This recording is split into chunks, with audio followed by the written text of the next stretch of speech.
Good morning, everyone, and thanks very much for being with us. A signal day it is in Arkansas history, in Arkansas politics and government.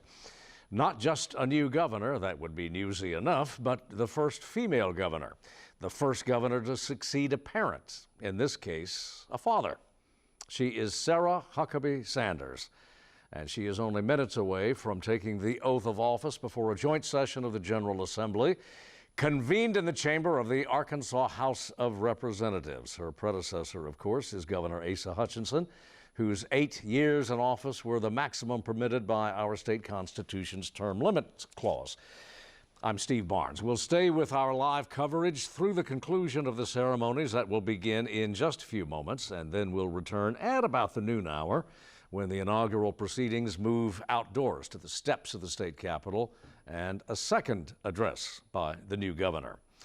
Joining us here in the studio, a pair of professionals with some experience in government and politics. Jeremy Gillum of the University of Central Arkansas now is a former Republican Speaker of the Arkansas House, and Jay Barth, Professor Emeritus of Political Science at Hendrix College, a member of the Democratic State Committee. Gentlemen, as always, thanks for coming by. Mr. Speaker, we'll start with you. Always say, even if it's a re-election, but here we've got a new governor, first time in almost a decade. So it's an auspicious moment. It is. It's a history-making day. We got the constitutional officers being sworn in, and so it's an exciting day as we start a new general session, and so it's going to be interesting to see how the next 90 days or so play out. But today is about celebrating and starting fresh. Yeah, actually the work's already begun. Yeah. Jay? Yeah, and whenever you do have a new governor, it really is it has a special energy about it, unquestionably, and you know, down below Governor Sanders, it's a lot of names that are familiar that are just being maybe in a new office, but clearly she is a familiar name, especially her birth name, but she is playing a very new role and a historic role, and I think it also is a moment where the real solidification of the Republican Party dominance in this state really takes hold. I mean, it's important to think that 8 years ago when Governor Hutchinson was elected and inaugurated, we were still in that transition stage. That transition is now over, and we, for the time being, are a deeply Republican state, and she's leading it. Yeah, going from red to redder. Yep, yeah. indeed. Jeremy? I agree. It's the energy of this day, having experienced it personally. I can remember 8 years ago what it was like, and it's an exciting day. So I'm proud that the newly elected members and those in the constitutional officers will have pretty weather and good weather for them as this day unfolds, and exciting to hear the governor's remarks and as they get the ball rolling on the session and really kind of get those tenets and the kind of the points laid out a little bit, fleshed out a little bit more on what they're going to be working on, and the main agendas that she's going to press. And so looking forward to it. It's going to be a great day. And I think we can take our camera shot now on the floor of the House of Representatives. That last report anyway, the leadership is taking, calling the roll, making sure all the members were there. We first are grateful to call the United States of America our home. We are grateful to call the land, the state of Arkansas, our home. We cherish our country and our state because of our experience here of freedom and opportunity, of justice and liberty. And we confess that those are not ideals crafted by men, but they are ideals you instilled into every human heart. And we say thank you that we get to experience them in this land.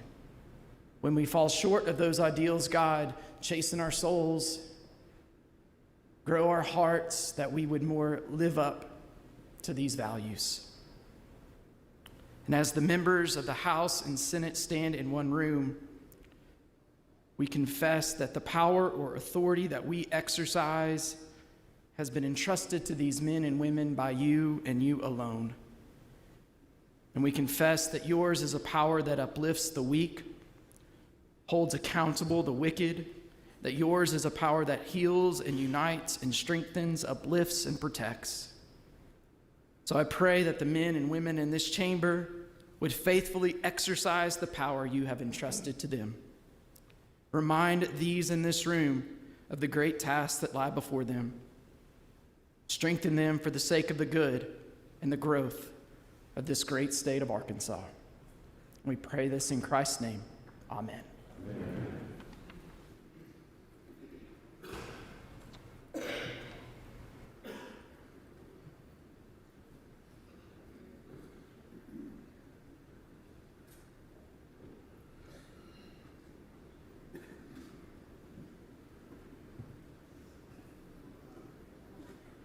Invocation. We just concluded our invocation. There was the Reverend Dr. Kelly from a Baptist minister, First Baptist, I believe, in South Arkansas, El Dorado, Arkansas, hometown of the incumbent speaker. And a presentation of the colors we're about to see.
Present arms.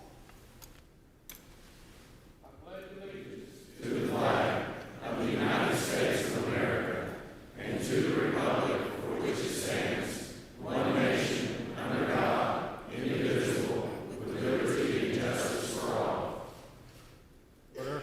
Arms. Work time. Heart. Ready. Turn. Forward. March.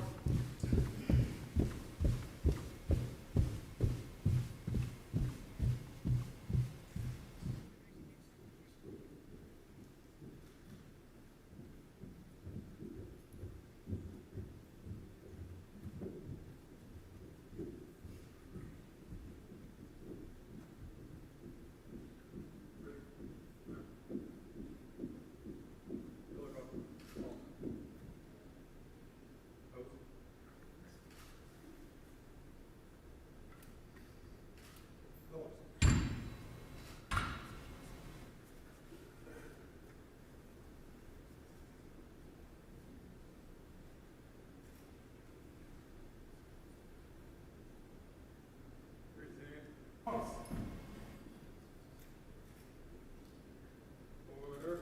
March. Work time. March. Ready. Turn. Forward. March.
Presentation of the colors.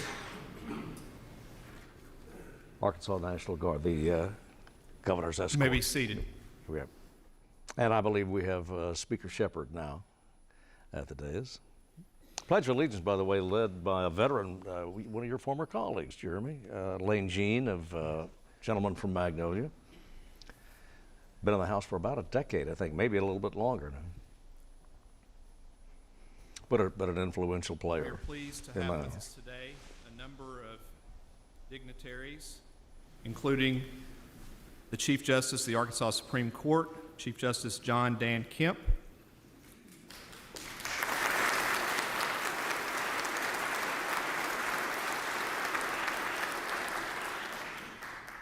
and the Associate Justices of the Supreme Court, Justice Webb, Justice Hudson, Justice Wood, and Justice Womack.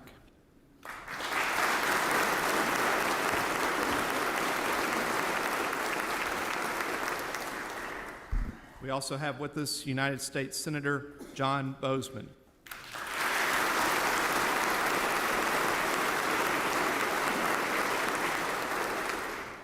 And United States Senator Tom Cotton. Well.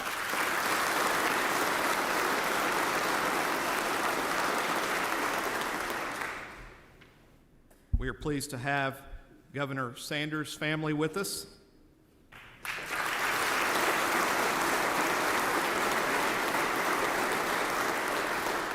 Including former Governor Mike Huckabee and Mrs. Janet Huckabee.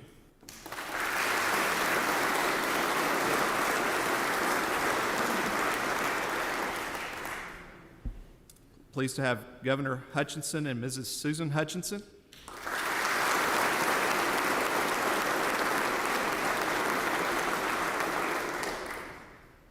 And former United States Senator, former governor, and a former member of this House, Senator David Pryor and his wife, Barbara.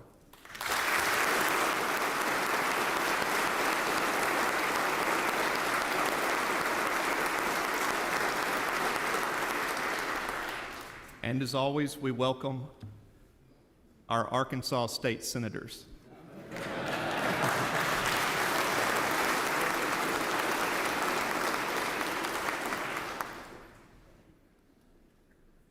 At this time, I recognize House Parliamentarian Finest Buddy Johnson to announce the results of the general election vote for the United States Senate, United States Congress, and proposed constitutional amendments.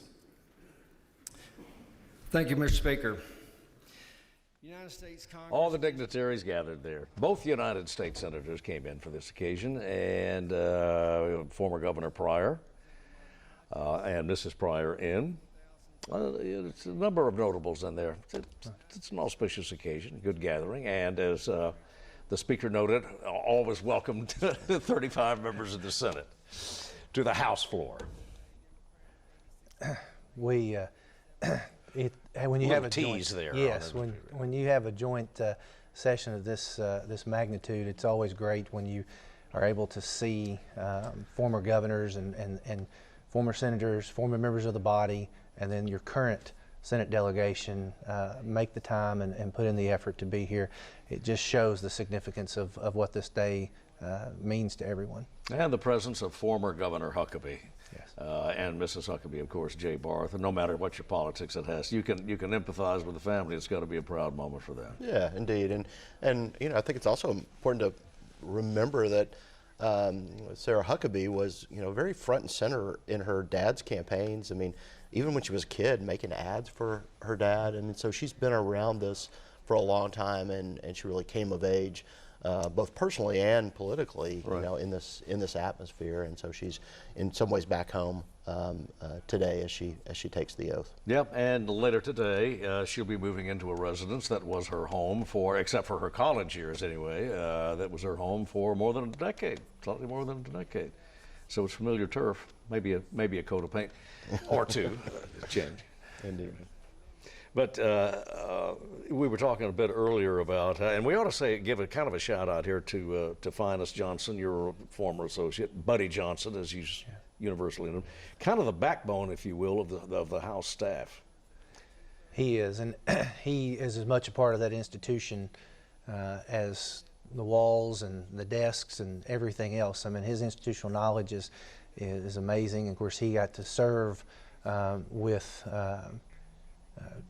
our former parliamentarian, we affectionately refer to as Boss Massinelli, and so he's definitely a part of that body. Yeah, certain continuity implied. Tim Massinelli was part of the House for decades, literally. Well, and I think especially during the most severe term limits era, you know, where folks were not around very long as legislators, those staff members became so important in terms of holding the body together and creating that continuity that Steve referenced. Yeah. And I think right now what Buddy Johnson is doing is entering formally into the records, Mr. Speaker, the results of the election in which the constitutional officers, including Ms. Sanders, were elected. The new governor, and we will do the constitutional officers, of course, before we go per forma, before we go to the gubernatorial inauguration. 63, just a whisker under 63%, Ms. Sanders recorded. It was impressive, no doubt about it. And when you look at the county returns and how many counties that she won, I mean, she definitely goes into this session with a great deal of electoral strength behind her, and I think that will definitely play out, especially in these early days of the session, as she puts out her agenda. But she's been very collaborative so far with the legislature and stakeholders as well. So, but that electoral strength and the margin of victory definitely gives her a lot of political might as she enters into this process for sure. I would say, J-Bar, 63% is something a mandate. If it's not, it's close enough for government work. Yeah, indeed. And, you know, really from the moment she announced via video, there was not a lot of doubt that she was going to win. Sure. It was a question of how many folks she would have to beat to get there, especially in a Republican primary. But there were moments where there were questions about how big the victory would be, and she clearly blew it out in a way that I think not everybody thought would be the case just a few weeks before. She obviously beat a talented Democratic opponent, but it was a thumping, and she won parts of the state where Republicans have not typically won, including parts of the Delta that were, I think, big surprises. On the other hand, she lost a couple of counties that had become Republican, especially Washington County, which is a big county that she did barely lose. But it's a very solid statewide victory, and she is in very good shape. Yeah. And let's go to the floor now. Lieutenant Governor Leslie Rutledge is taking the oath. Ms. Rutledge, of course, the incumbent Attorney General until this moment. The official position upon which I'm about to enter. So help me God. So help me God. Congratulations.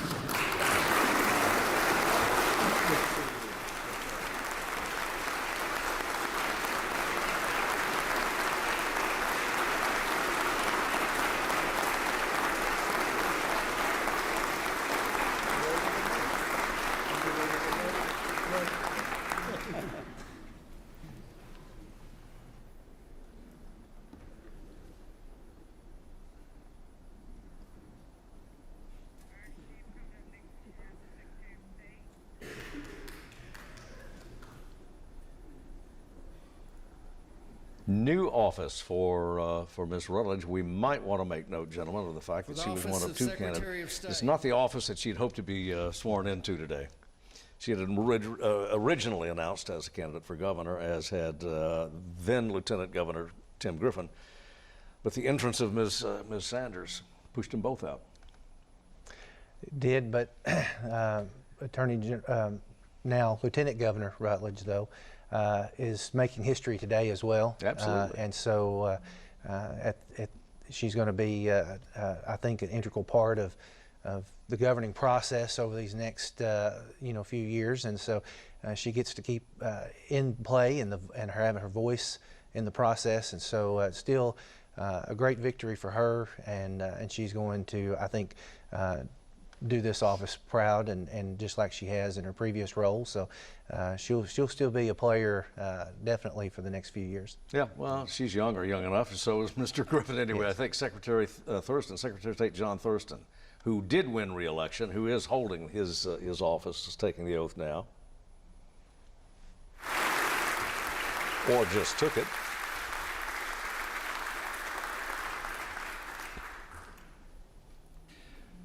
For the office of State Treasurer, State Representative Mark Lowry, Republican, 592,634 votes. Pam Whitaker, Democrat, 301,600 votes.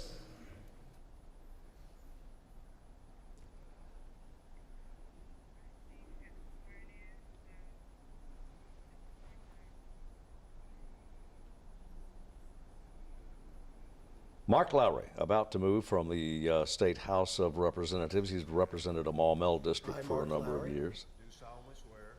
Do solemnly swear That I will support the Constitution of the United States that I will support the Constitution of the United States and the Constitution of the State of Arkansas. and the Constitution of the State of Arkansas, And I will faithfully discharge the duties and I will faithfully discharge the duties of State Treasurer for the State of Arkansas, of State Treasurer for the State of Arkansas, the official position the official position upon which I'm about to enter. upon which I'm about to enter. So help me God. So help me God.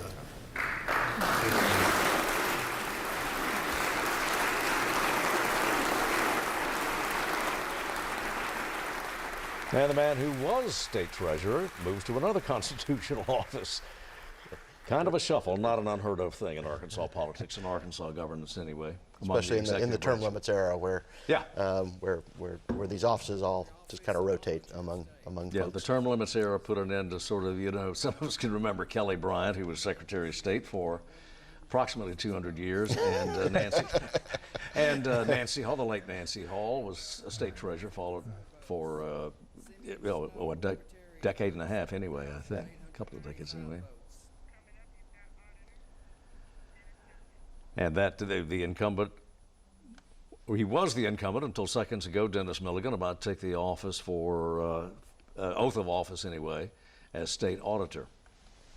Dennis Milligan, Do solemnly swear do solemnly swear that I will support the Constitution of the United States that I will support the Constitution of the United States and the Constitution of the State of Arkansas, and the Constitution of the State of Arkansas. and I will faithfully discharge the duties I will faithfully discharge the duties of State Auditor for the State of Arkansas, of State Auditor for the State of Arkansas, the official position the official position upon which I'm about to enter. upon which I'm about to enter. So help me God. So help me God. Thank you, Chief.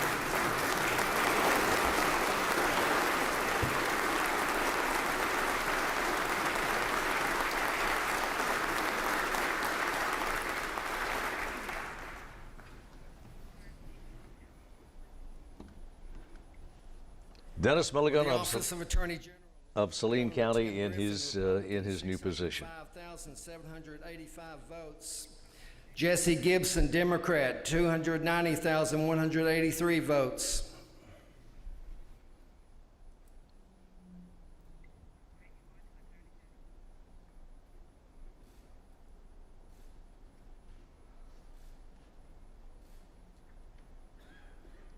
Approaching the well now,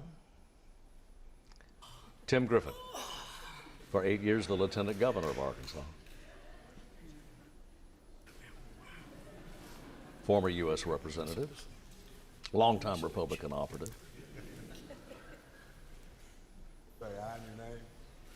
I, Tim Griffin, Do solemnly swear do solemnly swear that I will support the Constitution of the United States that I will support the Constitution of the United States and the Constitution of the State of Arkansas, and the Constitution of the State of Arkansas, and I will faithfully discharge the duties and I will faithfully discharge the duties of the office of Attorney General for the State of Arkansas, of the office of Attorney General of the State of Arkansas, the official position the official position upon which I'm about to enter. upon which I'm about to enter. So help me God.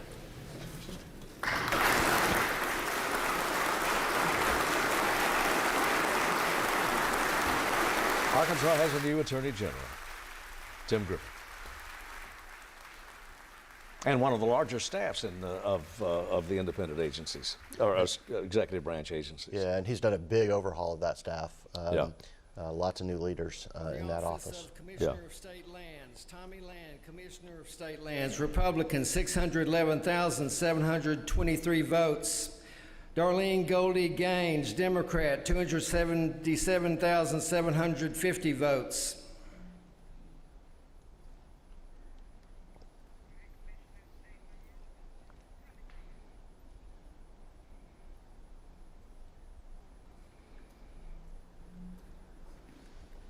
Say aye Tommy Land's preparing to take the oath of office as Land Commissioner, re-elected handily. Support the Constitution of the United States that I will support the Constitution of the United States and the Constitution for the State of Arkansas. and the Constitution for the State of Arkansas. And I will faithfully discharge the duties And I will faithfully discharge the duties of the Office of Commissioner of State Lands for the State of Arkansas, of the Office of Commissioner of State Lands for the State of Arkansas, the official position upon which I'm about to enter. upon which I'm about to enter. So help me God. So help me God.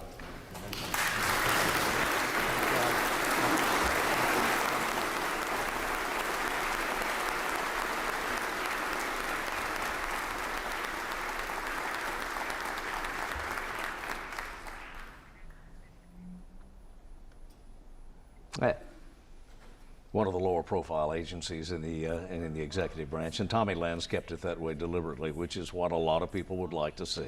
Yes, and he's a fantastic person. I mean, just one of the nicest people you could ever hope to meet. Yeah, and no whiff of anything, inappropriate at all, other than spilled water there. Not a whiff of scandal or anything approaching that in the Land Commissioner's office. And Senator Clark Tucker. I hereby appoint the following named House Committee to notify Governor-elect Sarah Huckabee Sanders that the joint session is ready to receive her and to escort the Governor-elect to the Speaker's rostrum. Chairperson, Representative Marcus Richmond, Representative Stephen Meeks, Representative Charlene Fight, Representative Vivian Flowers, Representative Fran Cavanaugh, Representative John Maddox, Representative Sonia Eubanks Barker, Representative Danny Watson, Representative Jay Richardson, Representative Tippy McCullough, Representative Tony Furman, Representative Kendra Moore, and Representative Stetson Painter.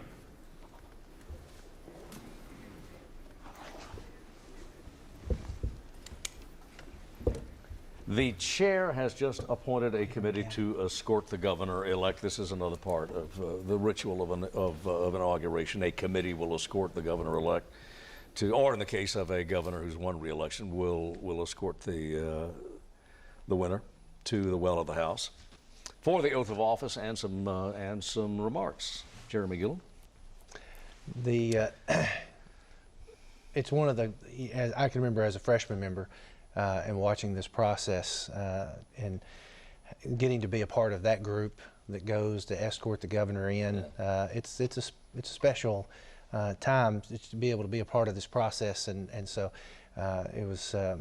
I can remember vividly just the excitement, the energy of the chamber as they escorted Governor Beebe back in for his remarks, and so I'm proud for that group to be able to have that honor to go and escort the governor.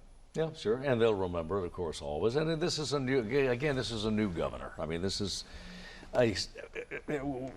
absolutely no offense intended, but I think, a certain fatigue attends toward the end of any gubernatorial administration, particularly a governor who has served, 2 terms. I mean, there's a familiarity that accrues to any executive.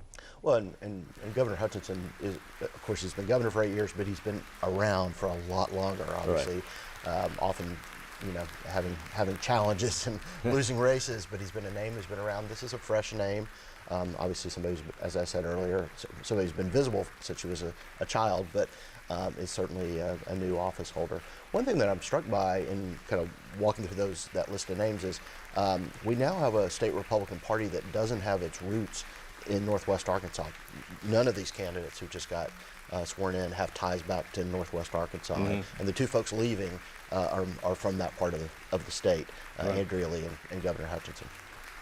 And the House standing, we have a governor-elect being escorted.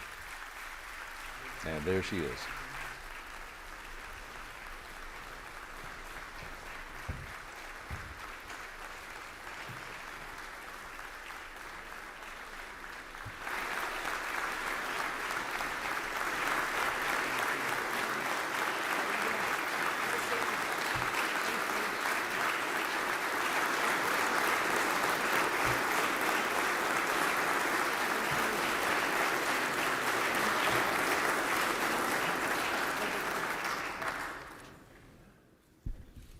I recognize the House Parliamentarian Finest Buddy Johnson for the declaration of the results of the general election vote for the office of Governor. The office of Governor, Sarah Huckabee Sanders, Republican, 571,105 votes. Chris Jones, Democrat, 319,242 votes. Ricky Dale Harrington Jr., Libertarian, 16,690 votes.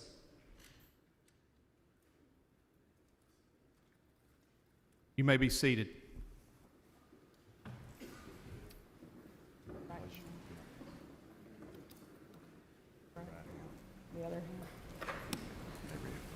Say aye in your name.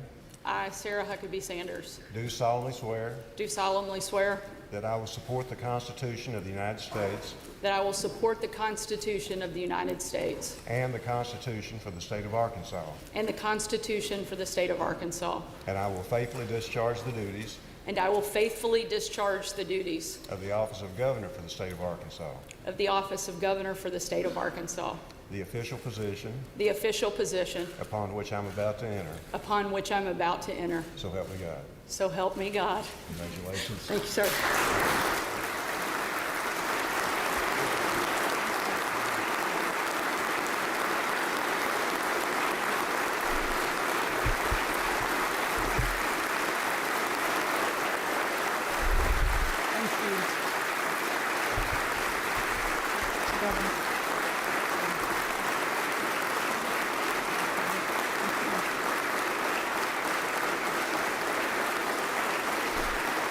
Thank you. Ladies and gentlemen. Ladies and gentlemen. Thank you. Ladies and gentlemen. Ladies and gentlemen, it is my distinct honor to present to you for the first time the Honorable Sarah Huckabee Sanders, Governor of the great state of Arkansas.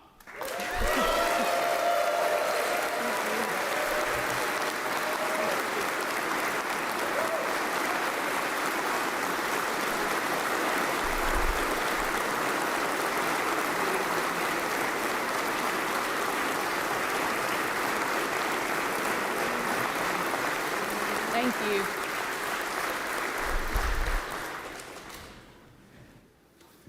Wow. Speaker Shepherd, President Hester, members of the Supreme Court, distinguished members of the General Assembly, and my fellow Arkansans. It is an absolute honor to stand before you as the 47th governor and the first woman governor of the great state of Arkansas.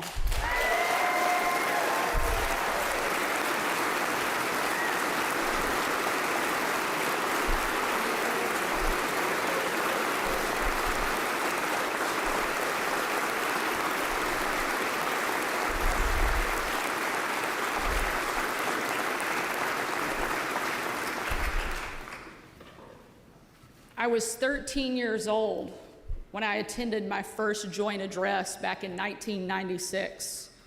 Some of you may actually recall it was a pretty chaotic day. After getting lost in the surging crowd of the hall, I actually missed part of my dad's first big speech in this very chamber. Today, I made sure to get here bright and early, and much to the surprise of pretty much anyone who knows me, I'm actually on time. I'm grateful to be joined by my family, my wonderful husband, Brian, our 3 kids, Scarlett, Huck, and George, and members of our extended family. Thank you all for being here. We are also honored to be joined by former Governor Asa Hutchinson and the First Lady Susan Hutchinson. Thank you so much for your service to our state and the example that you have led with over the last 8 years. I hope I can meet the bar that you have set.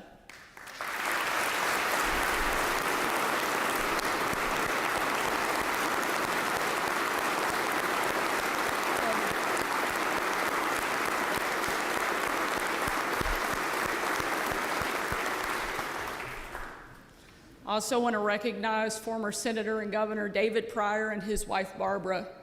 who set an incredible example of service and love for our state. I know how much you loved Arkansas and what a great job you did as parents, because I had the opportunity as the Attorney General of Girls State to spend an entire day with your son where he treated me better than anybody should have. And I'm very grateful for your leadership and your service. Thank you for being here today.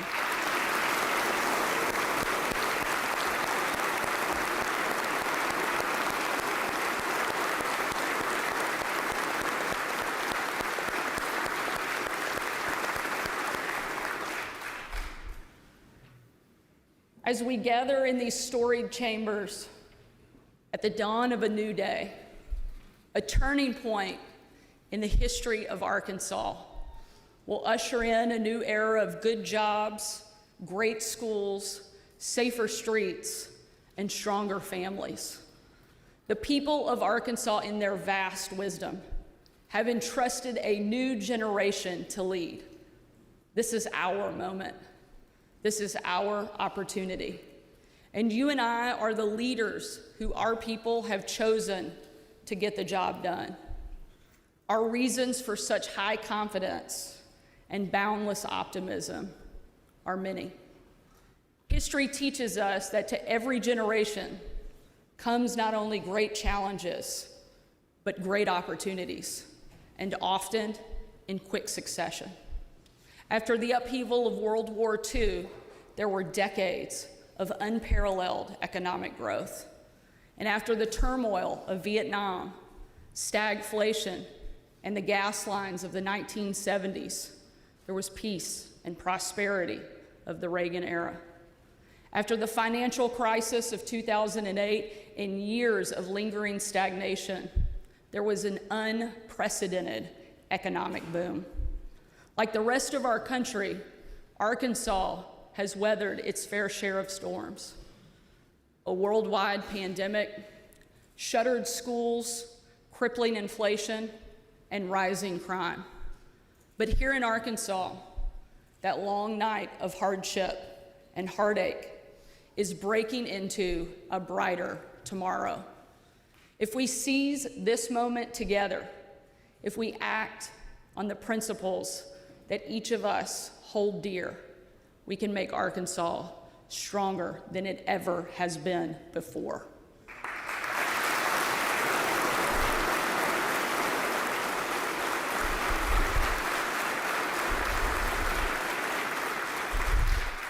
I couldn't ask for better partners in this endeavor.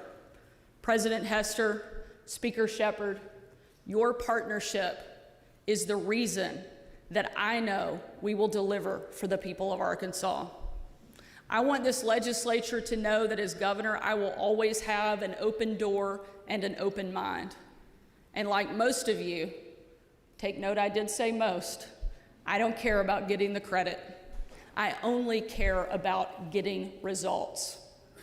So this session, let us think bigger. Let us think bolder and do better than we ever have before. I'll pause.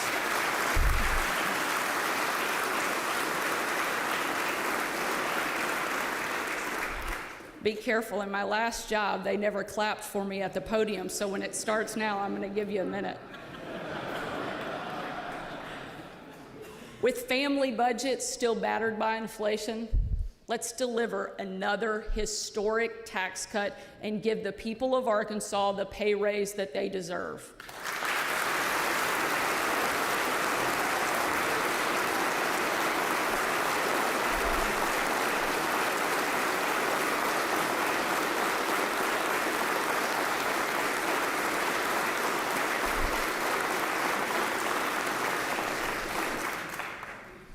Let's not surrender the competition for jobs to other states. Let's cut taxes and bring jobs right here to Arkansas. And let's also cut wasteful spending so we can continue to phase out the state income tax altogether.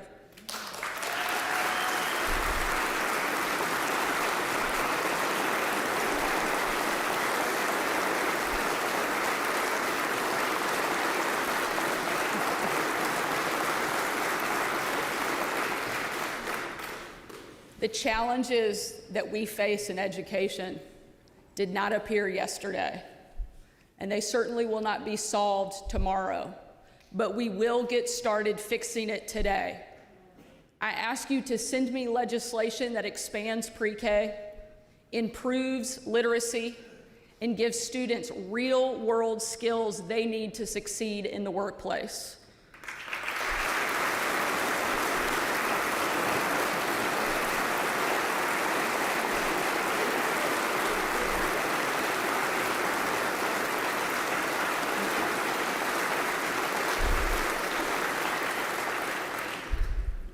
Parents cannot be an afterthought in education. Parents are the foundation of a child's success. So let's give parents a greater role in education, including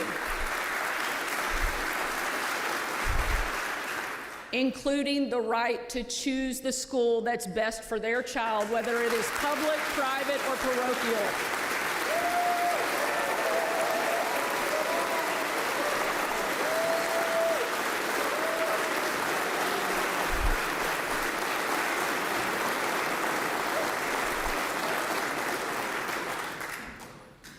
When we give parents a choice, we give children a chance.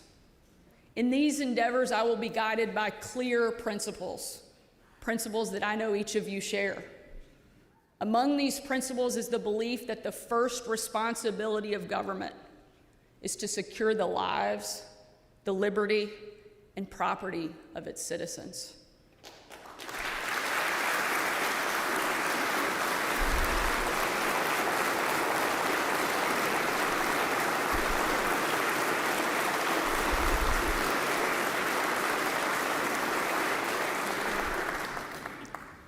Any government that tolerates rampant crime has failed in its most important duty.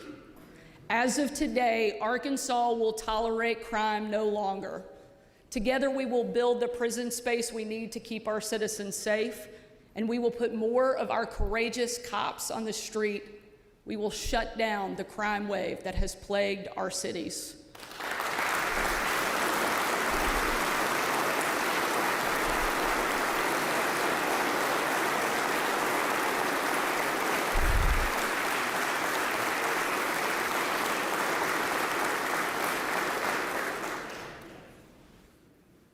And let me be clear, we will teach our children that the badge is a symbol of justice. The police are a force for good, and our officers are heroes who are worthy of our highest respect.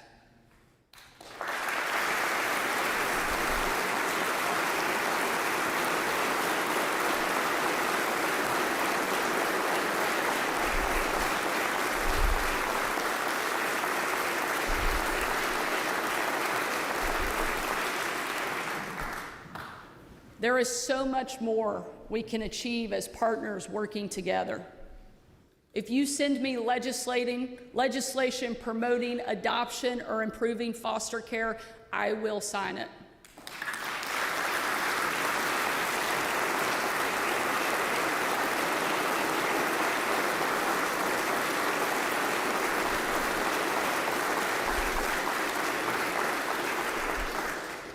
And if you send me a bill defending the right to free speech or the right to keep and bear arms, I will sign it.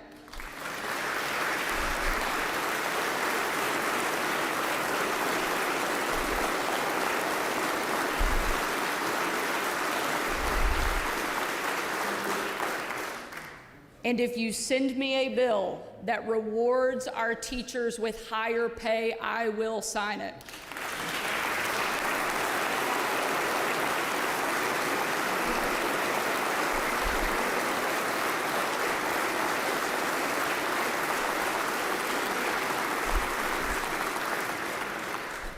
But make no mistake, if you send me legislation that grows our government at the expense of freedom, I will veto it without hesitation or remorse.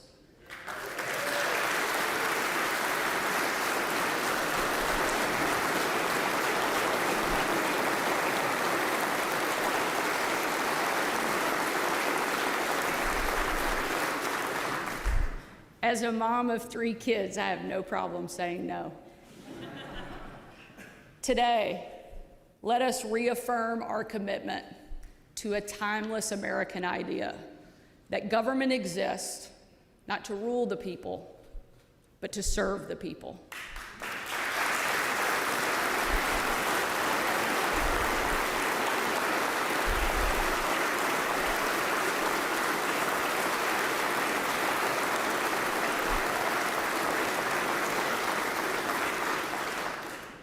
The special interest will speak loudly, but it is the voice of the people that we must hear and follow.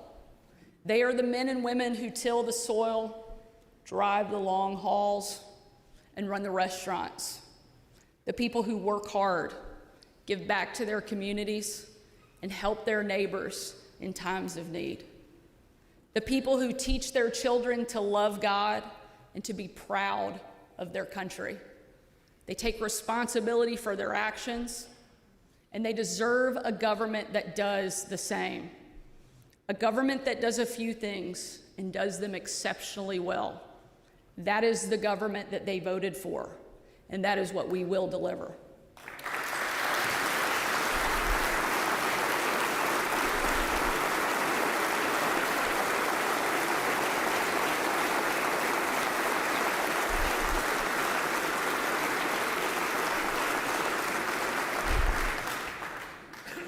Today, let us each pledge that we will not rest until we have a government that is as good and decent and hardworking as the people of Arkansas.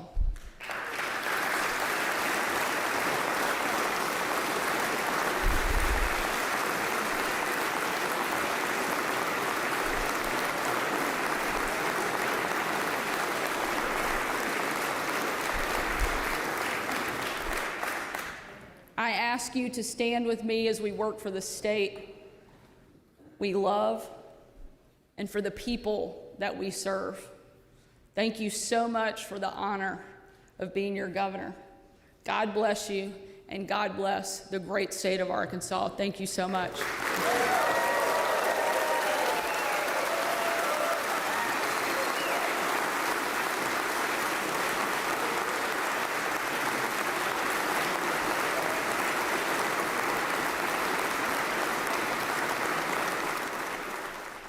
Sarah Huckabee Sanders becomes the 47th governor, elected governor of the state of Arkansas.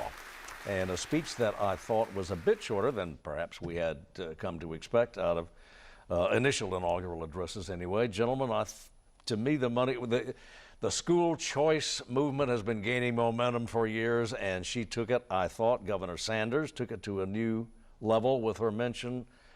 Doesn't matter whether it's public, private, or parochial schools. Jay Barth.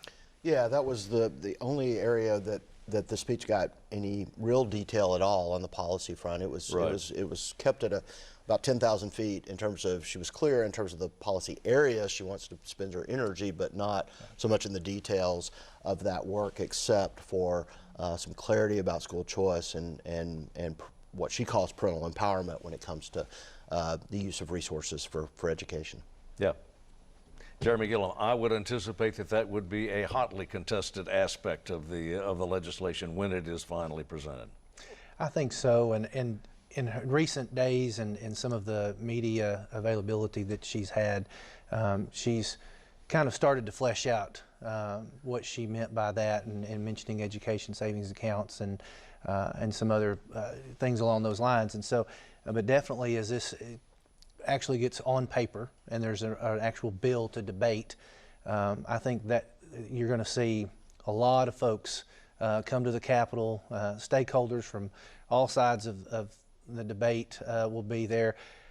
How much they're involved in the process is going to be up to the governor and the legislators that are sponsoring the legislation, and but it will definitely be what sucks most of the oxygen out of the Capitol for the foreseeable future. Yeah. Of all the things that the aspects anyway of what our new governor mentioned in her fairly brief remarks anyway. The tax cut, for example, was widely anticipated. But let me go back to the schools, because that, I think you're going to see where the small school superintendent's going to be. You're talking about taking money out of the traditional public school model and sending it to either, public charters, private charters, or, as she mentioned, parochial schools. Civil libertarians will have some arguments with that. Yeah, but I think the rural issue is really interesting, because, I mean, those options tend not to exist in rural areas in large numbers. I mean, it is the traditional public schools that are the place where education happens in rural Arkansas, and it's a system that is financially fragile, especially in the smallest districts.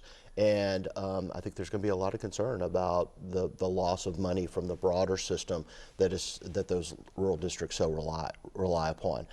Now, there's also, of course, this call for teacher pay raises, which would primarily benefit some of those smaller districts that have such challenges in getting high-quality teachers to serve in them. So there's a lot of interesting stuff going on with education, and it doesn't all necessarily fit together coherently. She's going to have to bring some coherence to that argument, I think. Yeah.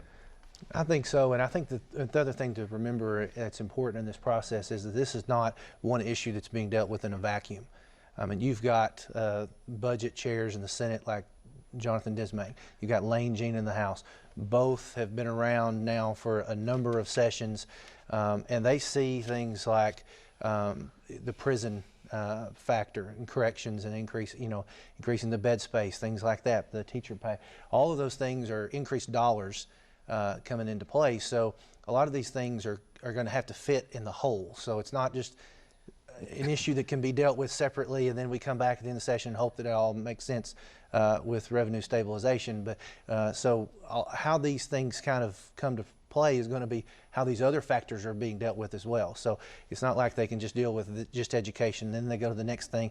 A lot of it's going to have to be concurrent tracks of thought and work that are taking place. It is a transmission. It's not one or two gears. I mean, it's a mechanism that has to function hopefully smoothly, and you prism all that through Ms. Sanders' promise of to start work on tax cuts, which which complicates things a little bit as well. Speaking of corrections, or at least the criminal justice system, well, the Department of Corrections Law and Community Corrections, which is now passed in the current budget, it's now over $600 million, about $630 million, and getting ready to get bigger. Yeah, and Arkansas is a state, unlike most others, where there has continued to be an increase in the number of folks who are incarcerated. Many other states have changed policies in such a way as that there's been a reduction in terms of the individuals who are imprisoned. Arkansas has gone the other direction, and I think there are some signs that it hasn't worked super well. She would argue that crime has continued to go up. Well, we have done that with continuing to incarcerate a lot of individuals, and that's of course another area where there's real ideological divide. Not just, and it's an interesting divide because it pulls together some more libertarian conservatives and more progressive folks who really say this system hasn't fully worked. Yeah. She's clearly going a very much more traditional Republican direction. Yeah, exactly. And it was her father, and I think you'll recall, Jeremy Gillum, from your days in the House, it was your Governor Sanders, the first Huckabee governor, who was sounding the alarm about these steadily increasing expenditures for prisons that he and several other people in the corrections department said, politically, fiscally, this is going to be difficult to sustain, if not impossible. Yes, and that's where, when you're reducing the general budget through income tax reduction, right? She's been very careful in her comments over the last week and a half to point out that it's going to be done responsibly, because she does have these other initiatives, and there are going to be financial impacts on those other major points of emphasis for her. Some of us will still be paying income taxes next year. I mean, yes, you don't eliminate them. And so I think those things, when they're all worked on in the whole, you're going to see some incrementalization in some of it. It won't be just a light switch. I think there will be phases in and out of a lot of those areas, and so I think corrections is going to be one of those things that if they're going to proceed down this path, it's going to be costly to the state budget, and they're going to have to measure that with their initiatives on a lot of other factors as well. Yeah. As Jay mentioned, you know, many other states are looking to alternatives to incarceration, or changing the sentencing grid for minor offenses, but there was no hint of the current political attitude in Arkansas right now is reflected by what our new governor said. As of today, she said Arkansas will tolerate crime no longer. Maybe a surprise to her predecessor that it was tolerating it at all, but that pretty much encapsulates the political attitude, I think, now, Jay. Yeah, and it's also interesting that the two areas that she talked about the most, education and corrections and criminal justice, you know, that's two places where outsiders, folks from outside Arkansas, have been brought in to lead those initiatives in the state, and they're going to be leaders who are going to have to introduce themselves to legislators and to other players. So that's going to be an interesting part of this dynamic as well, is that they likely do have big ideas, but they are not ideas that have been tried out in this political and context in Arkansas. Yeah. Well, and you're going to have the General Assembly, you know, are going to have their opinions about how things should be done. You're going to have not only just leadership of the two chambers that will have particular opinions, but individual members and from various parts of the state will start to weigh in. So there will be a process definitely of discussion and getting to know one another with those leaders in those two key areas. That will take a little bit of time for them to feel each other out and kind of see exactly what can and can't be done, you know, in this session. So, yeah, Jay. And then you never know when a culture war issue or something else is going to be kind of thrown in as a grenade into a legislative session and take a lot of the energy away from kind of the more bread and butter things. The things she says, I want government to do a handful of things exceptionally well. Well, she may not have control over what bills get introduced that may be a distraction from some of that core work that where she wants to put her energy. Well, in fact, some of those issues are already before there. the General Assembly in legislation already filed involving, well, there's one that would effectively ban drag shows, for example. Speaker Gillum. well, I think one thing that I picked, there'll be some more abortion legislation, almost certainly. yes, the one thing I picked up from her speech just now was there was a tone and even some remarks that might have been somewhat subtle, but she was definitely, I think, signaling that this is kind of where her mandate and the political might that she's got coming into the session comes into play, but that she's wanted to tackle these big things first.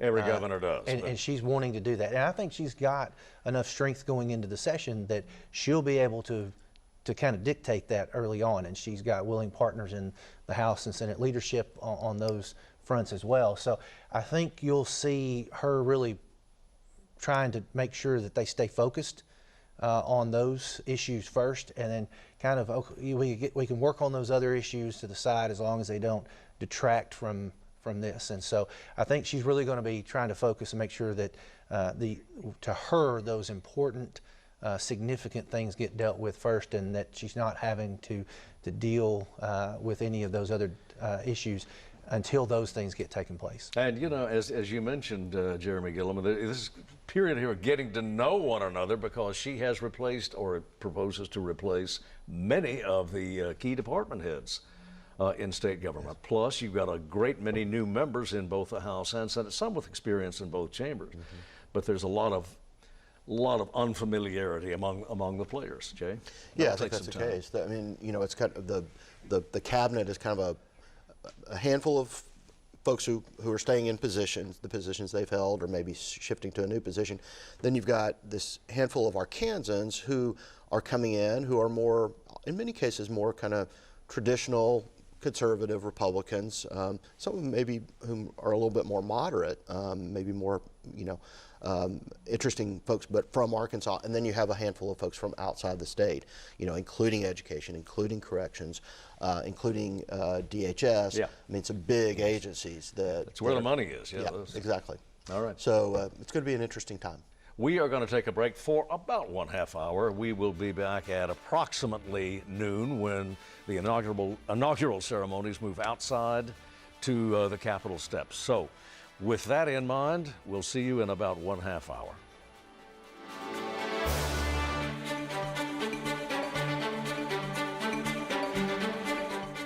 Proud sponsor of PBS Kids.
And we are back, and we welcome you back. Steve Barnes with former Speaker Jeremy Gillum and with Jay Barth.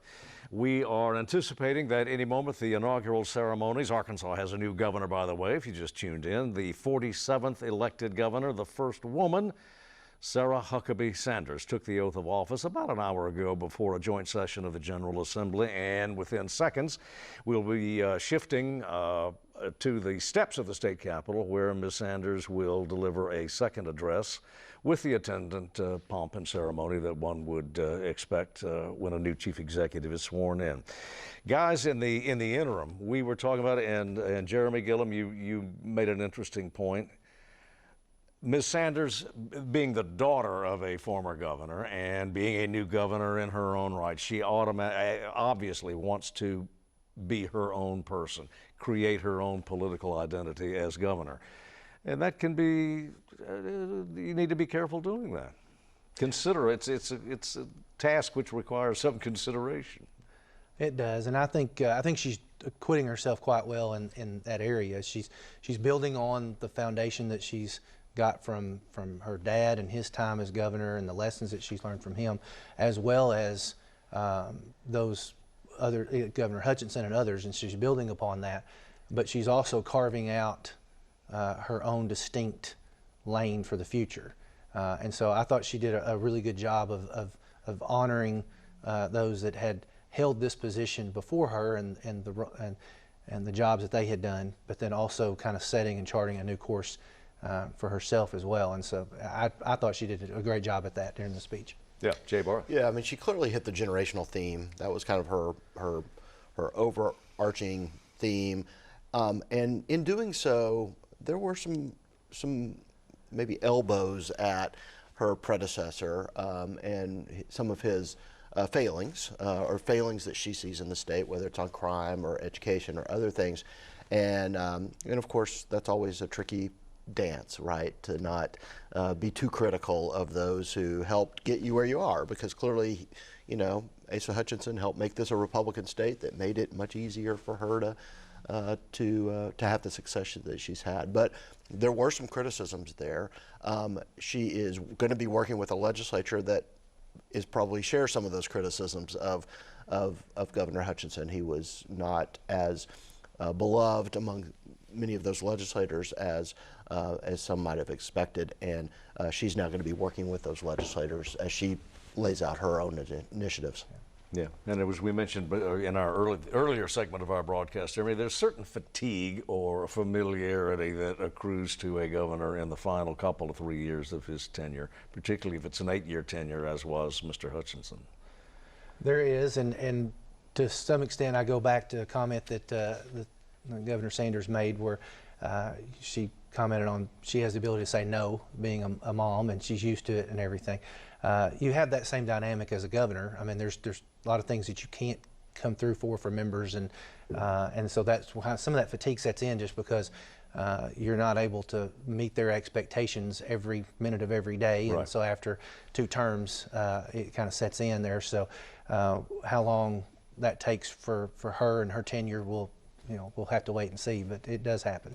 Well, you know, you saw this in the last several governors. You saw it, beginning with Mr. Clinton, Bill Clinton, because his tenure was just so long. But all of the past several governors who served 4-year terms or lengthy they were trying to steer the ship more or less toward the middle against a General Assembly that toward the end of their terms was rather more conservative than they were.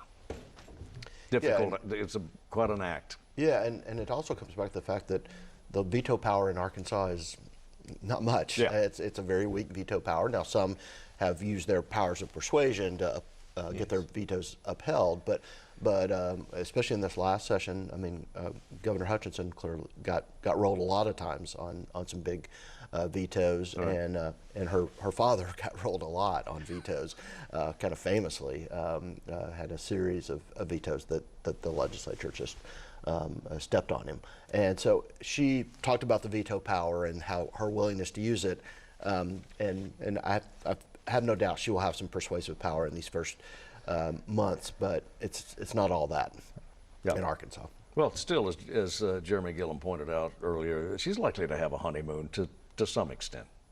She will, and I thought it was very telling that she did bring up vetoing, right off the bat, just saying I'm not afraid to do it, knowing that it's a simple majority veto override. She was still saying, look, I'm not afraid to do it. I'm going to govern the way that I feel like I need to govern and why I'm guided. And so she was like, I'm not going to let that factor in that you might override me. I'm going to do what I think I need to do. To use the phrase, the devil is in the details. We haven't seen the administration's legislation yet, and that will, once the bills are in there, even if they are only in many cases just a starting point, and they usually are, in terms of serious substantive legislation, even fiscal legislation, it's a starting point.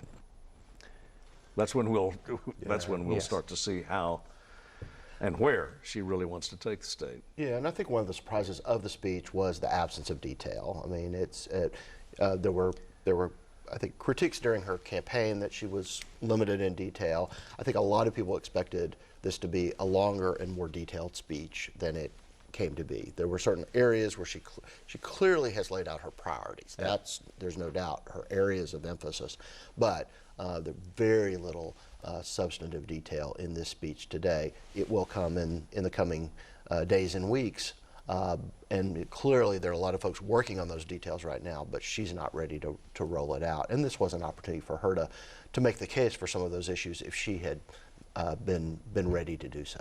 Yeah, Jeremy Gillum. And it may just be me thinking through the prism of a former legislator, but I think part of that has been that she's allowing for their collaboration with the House, the Senate, and those stakeholders that are going to be affected by a lot of these initiatives. And so I think that was part by design, is that we're still in this process of letting everything kind of develop, and you've got the Senate and Senator Davis that kind of leading the charge over there. She's having visits with her members and folks outside the chamber as well. You've got folks on the House side. So I think part of that absence of detail is that the governor is being respectful of that process, and I think wisely so, giving this particular body coming off these last few years, as you referenced earlier, they're empowered and they want to be involved in that conversation, and when they're not, they let you know very quickly that they felt like they should have been. Yeah. Right. Nobody's going to say they dislike this speech, right? I mean, Sure. and you don't want that on day one. You don't want criticism on day one. She certainly did not risk that at all with what was a speech that remains pretty high level. We expect a very, very similar speech to be delivered in the coming minutes in the more ceremonial atmosphere on the Capitol steps. Yeah, and a note to our audience, as Jay mentioned just now, we will switch to the Capitol steps. There you have an image on our screen of the tableau that's about to unfold in the minutes ahead. We will, of course, switch immediately live when those proceedings begin in earnest. You weren't surprised then, Jeremy, when that the speech was not, that it was as thematic as it was, as opposed to devoid of or more specific in content? I thought there might have been a little bit more elaboration on a couple of points, but on the whole, I was not expecting a lot of specific details.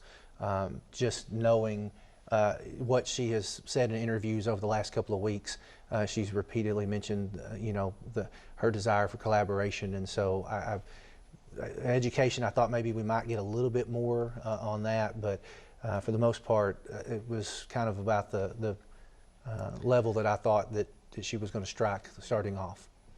Well, she had already raised eyebrows on education, and I think she raised them even higher with her references to charter schools and parochial schools, private schools. The concept of the dollar following the people, no matter where the people went, had already attracted significant attention across what we would call the education establishment, and it's certainly going to attract more in the days ahead. That was clearly in the speech earlier. That's the area where she got the most detail. She also showed the most passion, I would say, on that policy area, especially on that one line, which she knew was, one of the money lines from the speech, and it was meant to make a point, and I thought she was pretty emphatic. Yeah, the chamber responded. Pretty most all of the chamber. There clearly were some concerns. Well, and I thought one thing that might have gotten overlooked because of that line and the emphasis there was her mentioning pre-K and increasing and expanding pre-K opportunities in the state. I think that's significant because that's something that definitely lines in with her mission to increase our reading proficiencies. And so I think that one's going to be a significant detail that she did add that might have been overlooked, but I think moving forward, that'll play a key role in the discussions as far as her overall education package. Yeah, is sort of an offset anyway, if you will, to the as far as the education establishment was concerned, because when we were talking about privatization of what were public school, well, also she's a very, very forceful advocate of pre-K, which educators traditionally have wanted more of, wanted to expand, statewide. Not every district has it. Yeah, I mean, her father clearly, because of the Lakeview decision and the dynamics around Lakeview, he became an advocate for the expansion of Arkansas Better Chance. It wasn't mandated by the courts, but he went ahead and got on board with that. And pre-K advocates, I think, have been frustrated for now, nearly 2 decades that expansion has not continued. It's kind of stayed a little stagnant. She clearly is going to, it appears, try to take a big step forward. And also, of course, with teacher pay raises, which Governor Hutchinson wanted to do last year and then was stymied by the legislature in doing a teacher pay raise. Then she clearly wants to be an advocate there. So these pieces don't all fit neatly together.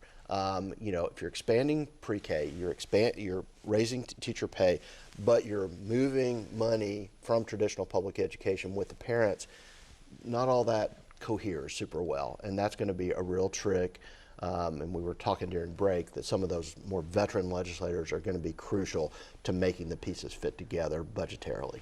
Yeah, in consultation. Governor, you can go this far with our members, but you probably can't go any farther than that.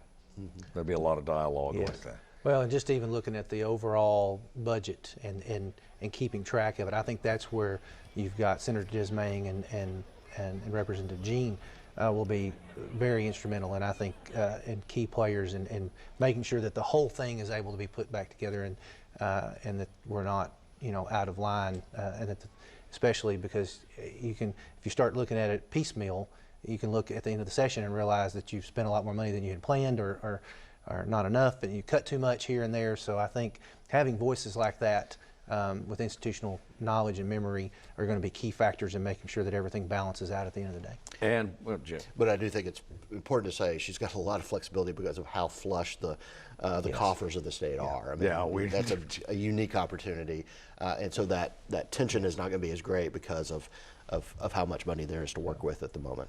Yeah, we're talking about well over $1 billion that are just sitting there right now. Well, and of course that's one-time money. And I think that's where, when you've got like Chairman Dismaying and Jean and that factors in, they're looking at things on ongoing expenses and not just the one time. So how they design some of these financial mechanisms to accomplish their goals will be, I think that'll be the interesting factor is are they going to bank that they can refill those coffers back with one-time money, or are they going to view it they're ongoing? And typically, the two budget chairs look at things from an ongoing capacity and not in the one-time bucket of money. Good for capital expenses, maybe, but if you're talking about ongoing programs, that's highly problematic. She said a great deal, or spoke often anyway, about education. Governor Sanders did during her campaign. An example we've got here from several months ago. I don't want to sound repetitive, but I certainly think that one of the most empowering message is going back to what my biggest priority will be as governor, and that's education. I think that it is such a unifying thing because it impacts every single one of us. It's a long plan, and so I've only gotten the chance to get through one bullet, which was literacy. The next piece is empowerment, because I think focusing and making sure that we are empowering parents to make the best decisions for their kids, and making sure that they have transparency in the curriculum, and making sure that they understand that no child should be trapped in a failing school because of where they live.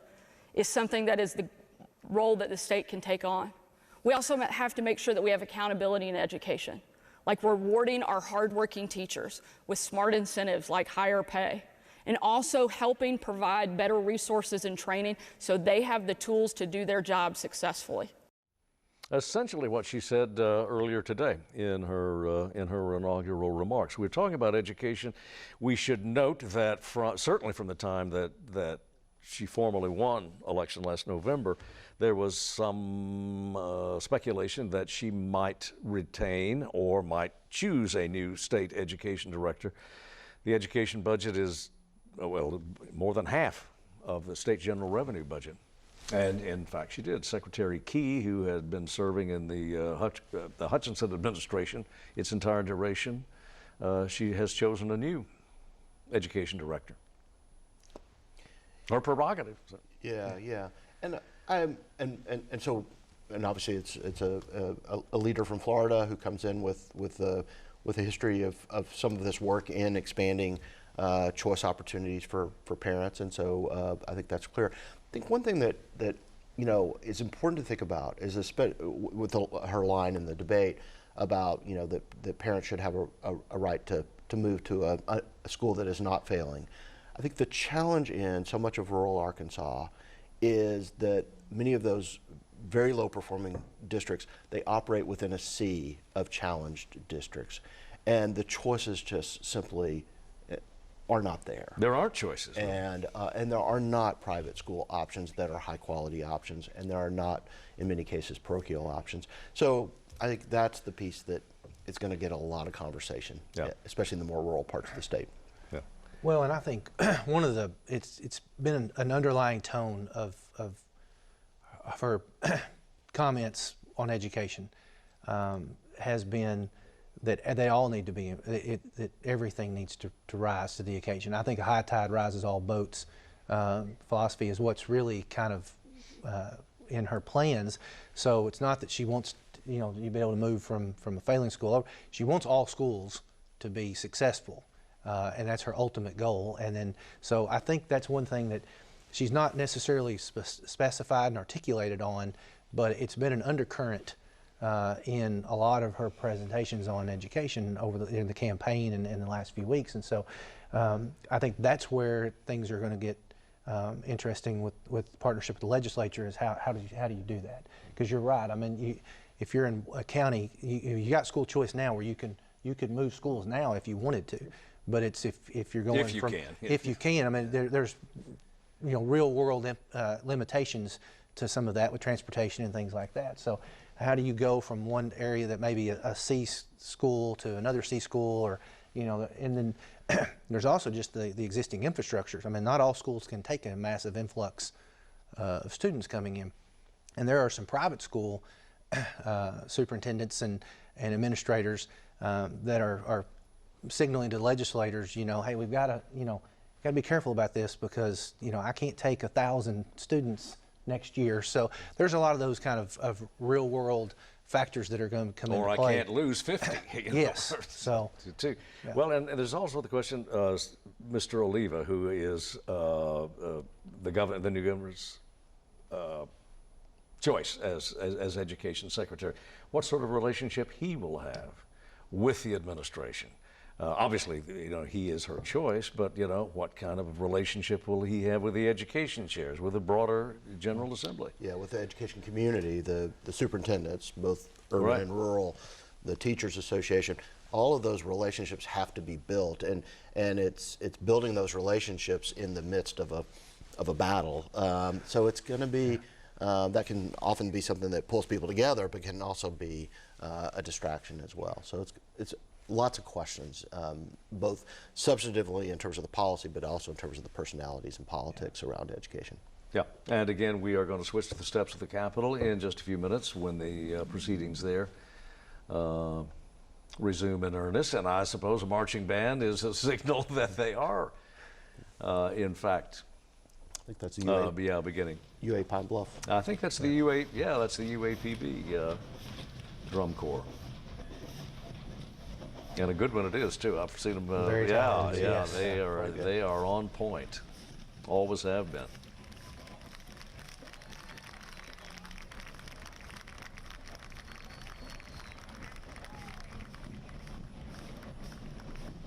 And we just now we were talking about education, but Mr. Oliva is known also for a certain willingness, anyway, to consider social policy as an aspect of public education in terms of what can and what can't.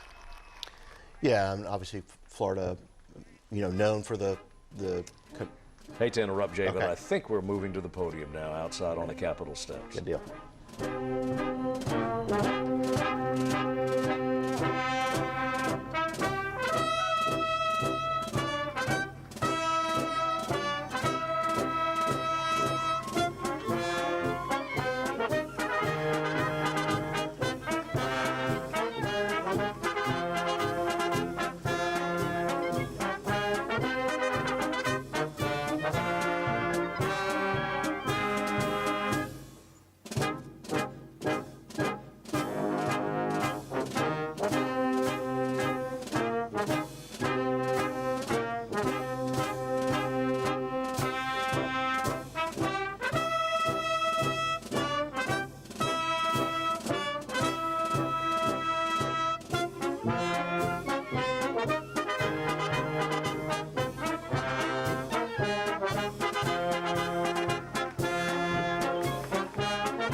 Ladies and gentlemen, welcome to the inaugural ceremony for the 47th Governor of Arkansas, Sarah Huckabee Sanders.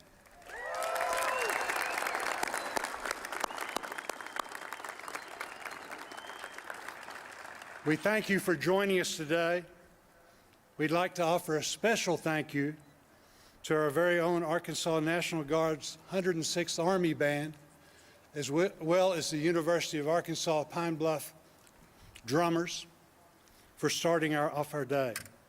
Today we will begin with an invocation by the Honorable Joseph Wood, nominee for the Secretary of Transformation and Shared Services.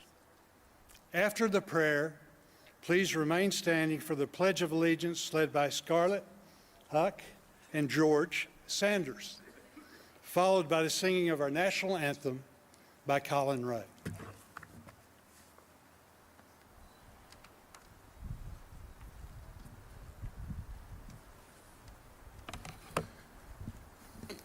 What a marvelous and wonderful occasion to be here with our governor, number 47, Sarah Huckabee Sanders. She mentioned earlier today that it's a turning point, and so with that, will you bow your head and your thoughts and your attention and your prayers be for the family, and as we lift this up to the Lord, let us pray. Lord, with bowed heads and soaring hearts, we are grateful. You are holy, Lord, creator of all things. You made each of us your children and made in your image. Glory to God, we rejoice, for you are so, so good. You're better than good, Father. Your Son turned the page for us, and we are grateful. Lord, you took an orphan girl, a little girl named Esther, who would grow to be queen. She was challenged by circumstances and events of the day, Father, and yet her father told her, who knows whether thou art come to the kingdom for such a time as this. Queen Esther boldly went forward. She fasted, she prayed, and she saved the nation with your help, Almighty God. For such a time as this, today, Lord, we turn the page in Arkansas. Governor Hutchinson closed chapter 46 of Arkansas's history yesterday, and we say thank you to him for serving this great state. But today, Father, January 10th, 2023, today, oh Lord, we celebrate the beginning of chapter 47 here in Arkansas. Governor Sarah Huckabee Sanders, the first woman to be elected in the land of opportunity, the natural state, our 47th governor today. Father, today history becomes her story. Like Esther, Lord, I pray you bless Governor Sarah Huckabee Sanders. Place your hedge of protection around her and her family. Anoint her head, Lord, that she will stay centered on you, that you will order her steps as she boldly goes forth, making a better Arkansas for all Arkansans. Bless her cabinet, the constitutional officers, the legislators and justices that are charged with leading and setting an example for the people of Arkansas. May they demonstrate this day, Father, that they would demonstrate a unity unknown to Arkansas, unseen in the history of Arkansas, to do the business of the people. Lord, may they together represent life that you have given us, that they together provide liberty that you have provided us, and that as people that you've created, Father, that they pursue whatever gift that you have given them to do. Lord, we recognize the first family. The first government is the family. You instituted that family. You instituted that government, and we are forever grateful. Bless Governor Sanders as she works to empower families across our great state, encourage businesses across this state, and support those who are in need, bolster education, and mostly drive opportunities across Arkansas while being more efficient as she leads. May she seek you daily when it gets tough, Father. She will know that she is never alone, that you will walk with her and that you're with her, and she can call on you, that she will seek counsel with you, and that ultimately that decision will be to do what's right. Bless Brian, Scarlett, Huck, and George, Arkansas's first family. Let your hand continue to be rested upon them, Father. Now, as we lift Governor Sarah Huckabee Sanders, Father, we ask that you walk before her, make all her crooked places straight and plain. Walk beside her, Father, to comfort her as a friend. Walk behind her, Lord, to encourage her. Stay beneath her, Father, and keep her lifted up. But most of all, Father, we ask that you stay above her. Keep her covered with your blood. And it's in the matchless name of Jesus I pray. And all the people said, amen, amen, and amen. Blessings.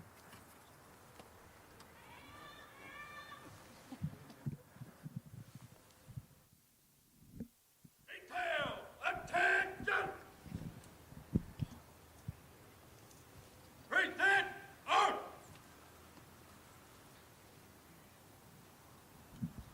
Three, two, one.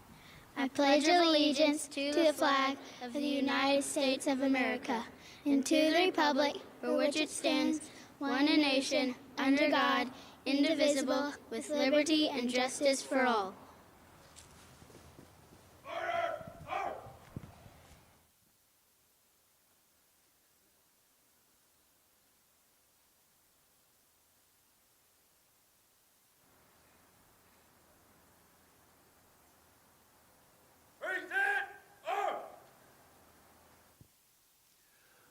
Oh, say, can you see by the dawn's early light what so proudly we hailed at the twilight's last gleaming, whose broad stripes and bright stars through the perilous fight o'er the ramparts we watched were so gallantly streaming, and the rocket's red glare, the bombs bursting in air, gave proof through the night that our flag was still there.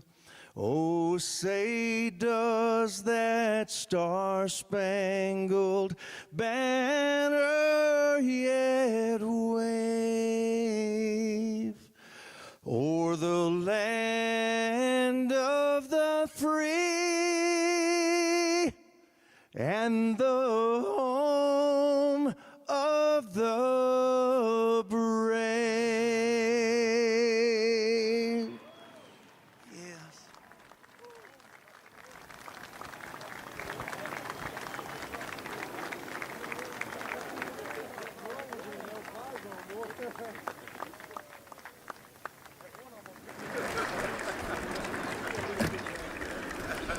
Let's give another big round of applause for the 189th Airlift Wing of the Arkansas Air National Guard.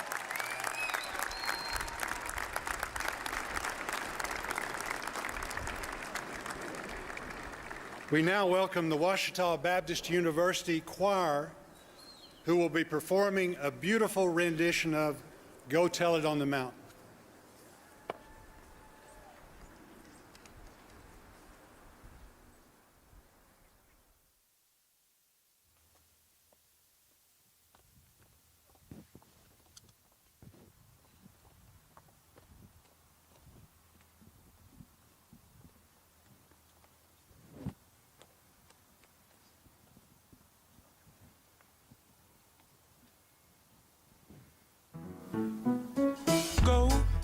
Tell it on the mountain, over the hills and everywhere. Go tell it on the mountain that Jesus Christ is born. Oh, yeah. The shepherds kept their watching o'er silent flocks by night. Behold, throughout the heavens there shone a holy light. The shepherds feared and trembled when low above the earth rang out the angel's chorus that hailed our Savior's birth. Oh, go tell it on the mountain, over the hills and everywhere. Go tell it on the mountain that Jesus Christ is born. Go tell it on the mountain, over the hills and everywhere. Go tell it on the mountain that Jesus Christ is born.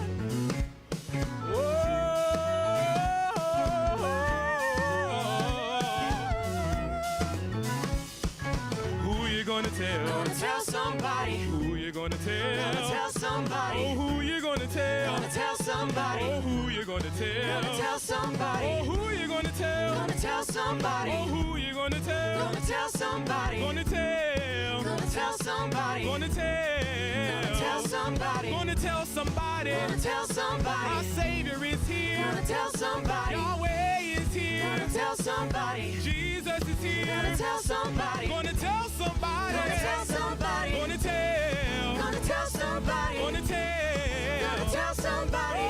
Gonna tell. Gonna tell somebody. Gonna tell somebody. Gonna tell somebody. Jesus is here. Gonna tell somebody. Healing is here. Gonna tell somebody. Salvation is here. Gonna tell somebody. Gonna tell.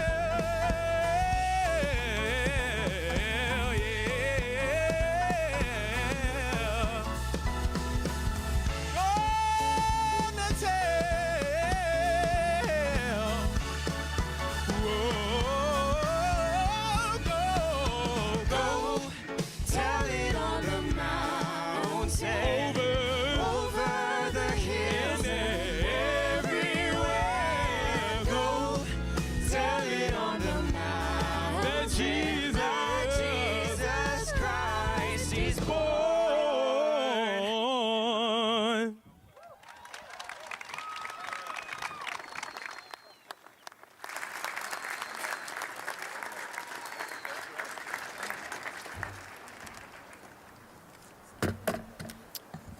The oath of office will now be administered to the Honorable Sarah Huckabee Sanders by the Honorable Brian Miller, Judge, U.S. District Court of the Eastern District, Arkansas, followed by the Governor's inaugural address.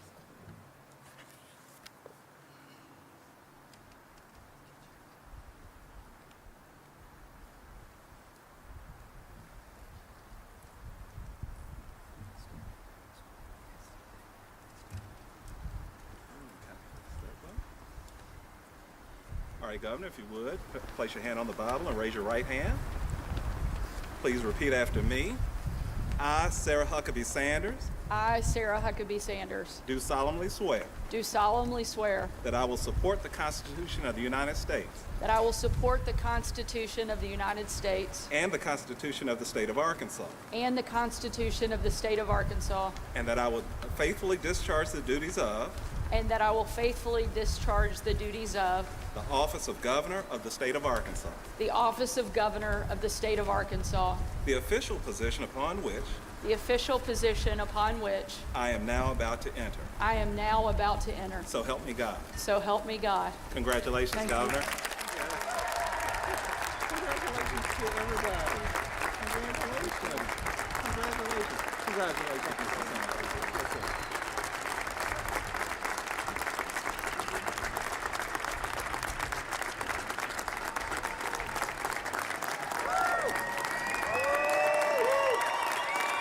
We made it. Thank you. Thank you. Thank you, Senator Bozeman. What an incredibly special moment to have the same person MC my inaugural address as the one that did my dad's nearly 20 years ago. Pretty amazing. Thank you, Senator. Speaker Shepard, President Hester, members of the Supreme Court, distinguished members of the General Assembly, and my fellow Arkansans. The oath I have just taken represents an unbreakable promise and a sacred responsibility. I accept it with the deepest gratitude for the confidence that you are placing in me. Every day for the next 4 years, I will devote every ounce of my energy and every piece of my heart to making Arkansas the greatest state in America, so help me God.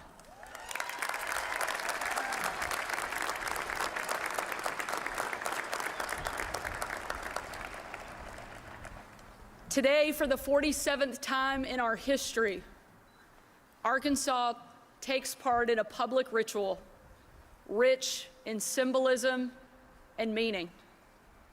This ceremony reminds us of a simple yet profound truth, that here in Arkansas, power belongs to no single individual. In Arkansas, power belongs to the people.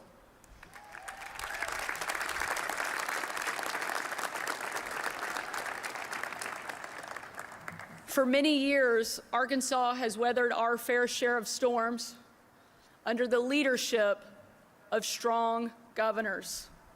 I'm glad to be joined by Governor Asa Hutchinson and First Lady Susan Hutchinson, who have led admirably the last 8 years, as well as former Governor Mike Beebe and his wife Ginger, and former First Lady Gay White. Thank you for being here.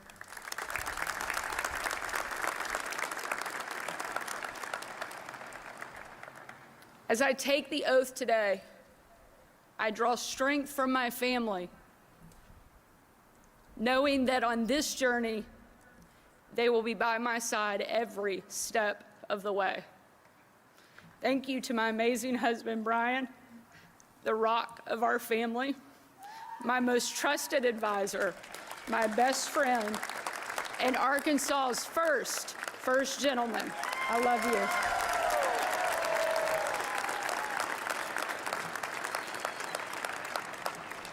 And to the three people who represent the very best of each of us and make every day special, and frankly, most days pretty chaotic. To our amazing kids, Scarlett, Huck, and George, I love you. Thank you for being part of this journey with us.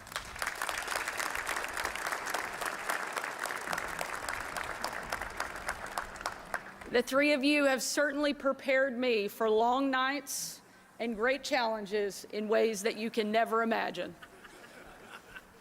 I'm also grateful to be joined today by two other very special people. They raised me in a home with love. They prayed for me. They nurtured my faith. And they taught me the meaning of principled leadership by the power of their example. Mom and Dad, I have never been prouder to be your daughter. Thank you.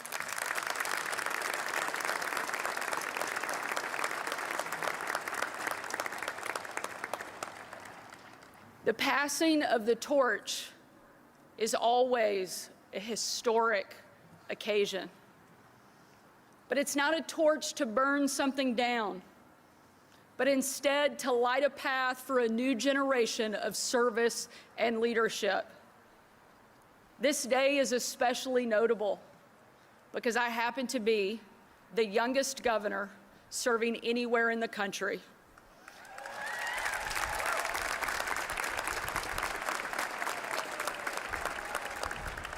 As well as the first daughter of a governor to take the oath of office, and the very first woman to serve as governor of Arkansas.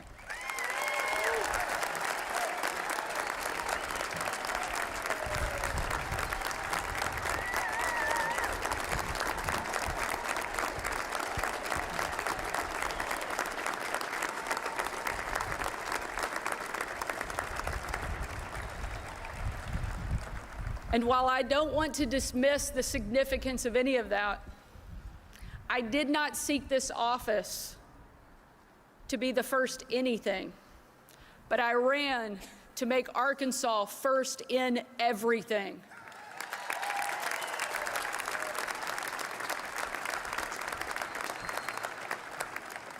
I'm not interested in making history because of who I am. I want all of us to make history for what we achieve together over the next 8 years.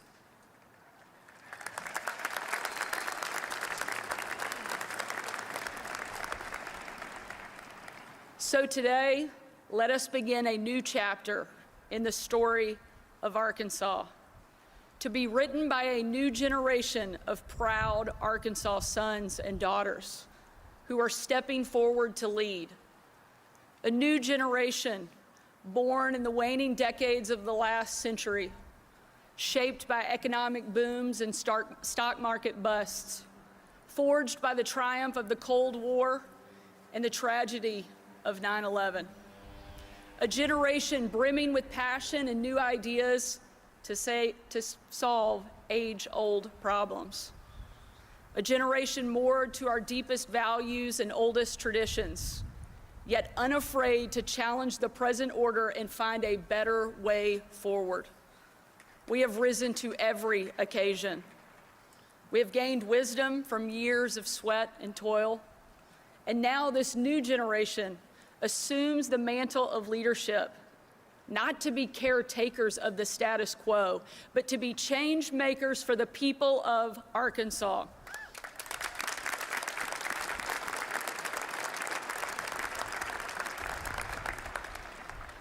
With this new generation, a new vision is coming to Little Rock.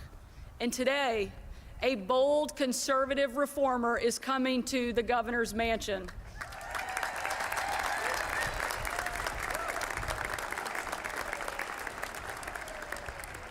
I'm assembling a team of young visionary leaders from across Arkansas and the nation, and know that with this team and our partners in the legislature, great things are ahead.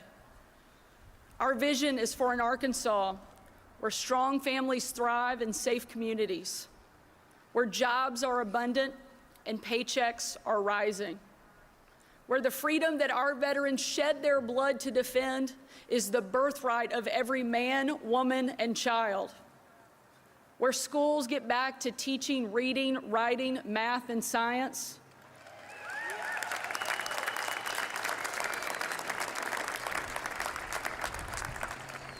and where our children learn that the identity that truly matters is the one we all share, an identity as children of God and citizens of the United States of America.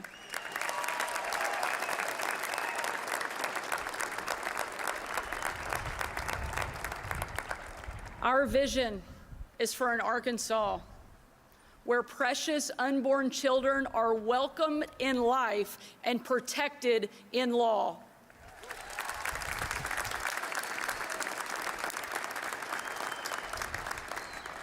Where citizens are free to think, free to worship, and free to speak in accordance with their own conscience. And for an Arkansas where government never looms larger than liberty in our lives.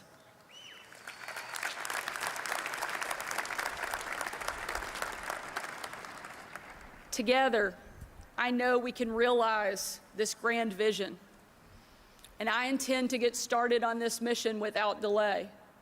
That is why before this day is done, I am signing a series of executive orders to ensure that the people of Arkansas have the utmost confidence in their government. Government must be the servant of the people. The people are never to be servants of the government.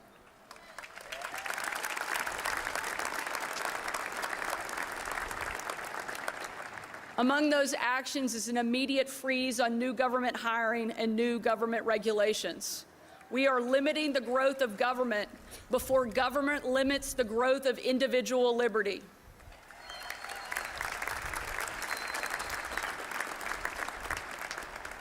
Today, I will also sign an executive order preventing the political indoctrination of Arkansas's school children.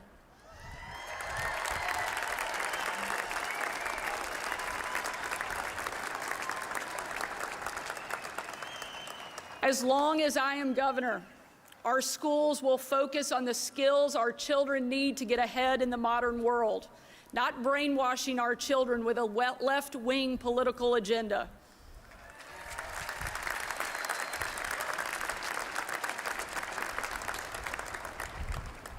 Education is the key that opens the door to a lifetime of opportunity.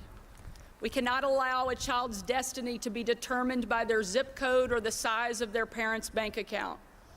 We know that students of every background can succeed if given a fair chance, a strong start, and a helping hand. Just as I promised you as a candidate, I will make education reform the hallmark of my administration. I will be Arkansas's education governor.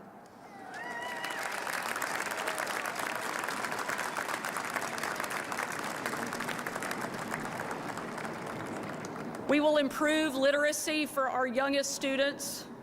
We will reward our teachers with higher pay, and we will empower parents with more choices so that no child is ever trapped in a failing school or sentenced to a lifetime in poverty.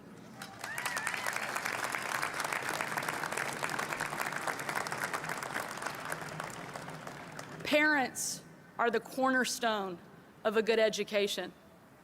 Our public schools do not belong to bureaucrats in Washington, D.C. They belong to you.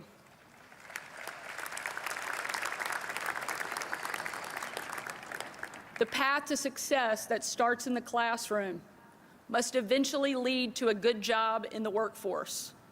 To help Arkansas businesses grow and create more jobs, we must continue responsibly phasing out the state income tax.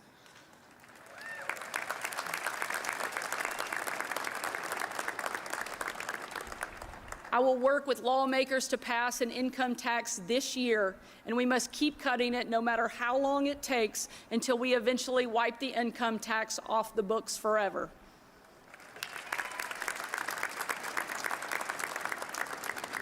We will no longer surrender our jobs, our talent, our businesses, and our economic might to states like Tennessee and Texas that have no income tax. Arkansas is going to fight for every job. And let me be very clear, Arkansas will win.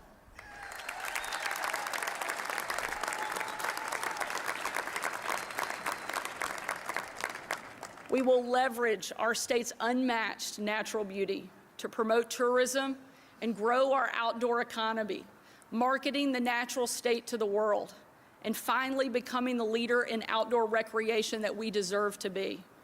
Floating the clear, free-flowing waters of the Buffalo River, or watching a sunrise on a duck hunt in flooded timber is a glimpse of heaven, and one I hope we never forget the majesty of. I want the world to discover what we already know. Arkansas is God's country.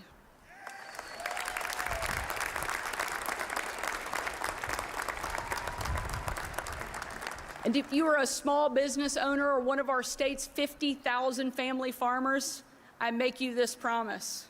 As long as I am your governor, the meddling hand of big government creeping down from Washington, D.C. will be stopped cold at the Mississippi River.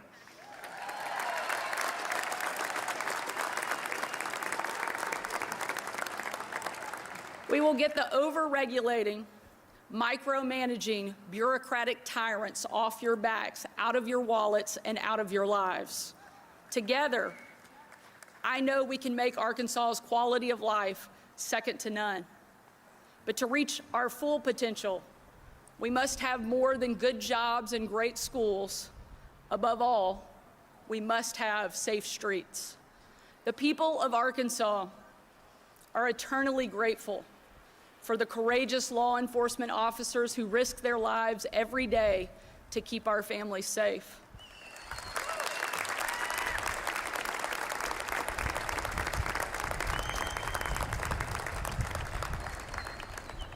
They do it not for fame or glory, but because they love our state. They love their communities, and they love their fellow citizens. Last month, our hearts broke when we learned of the tragic murder of Stuttgart Police Sergeant Daniel Scobie, who was cut down in the prime of his life by a violent repeat offender. Today, we vow that Sergeant Scobie's selfless sacrifice will not be in vain. We will end the crime wave plaguing our cities. We will end the hateful defund the police movement, and we will stand up for the heroes of law enforcement every single day.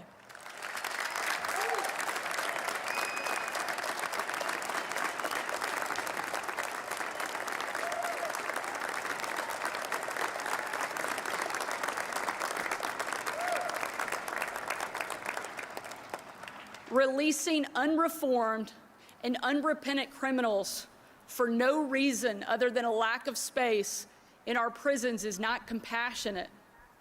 It's foolish. It's dangerous. And under my leadership, it will end.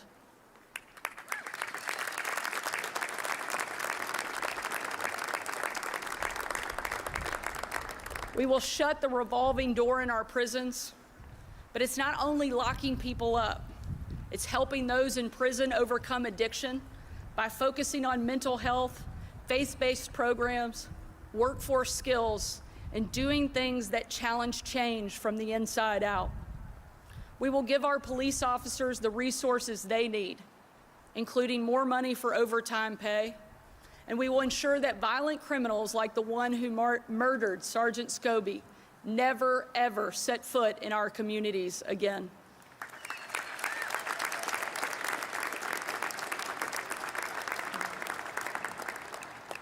My fellow Arkansans, let us never forget what we are fighting for. As a mom, I'm reminded what is at stake every time I tuck my 3 kids into bed each night. No matter where you come from, no matter your race or color or creed, no matter who you voted for, my pledge to you is this: from this day forward, you will have an advocate, a reformer, a friend, and a fighter at the highest levels of your state government.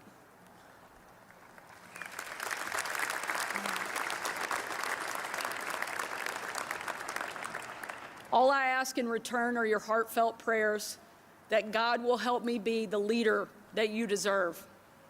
With your help and devotion and unity of purpose, in a singular spirit, we will lift up the least of us and make Arkansas the proud home of freedom that we know in our hearts it can be.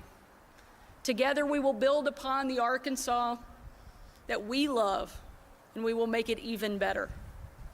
Our legacy will be a land of breathtaking beauty, full of kind, generous, and hardworking people. A place where values still matter, common sense is prized, and faith runs deep. So let this new generation go forward with confidence and courage, for we are not descended from the weak and timid. We are the heirs of pioneers and patriots. We are the state that feeds and clothes the world. We are the state that hauls products from factories and farms to the marketplace, rain or shine. We are the home of working class heroes who are the beating heart of America. We are the land of opportunity, where a mom and pop store is free to grow into the most successful business on the face of the earth.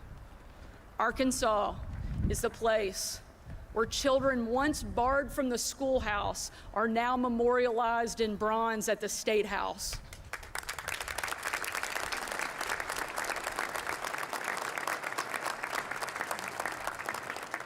Nothing will stand in our way as long as we stand together. We are Arkansans, and our future has never been brighter than it is today. 4 months ago, I was diagnosed with thyroid cancer. Thanks to exceptional doctors right here in Arkansas, a successful surgery, and the grace of God, today I am cancer-free.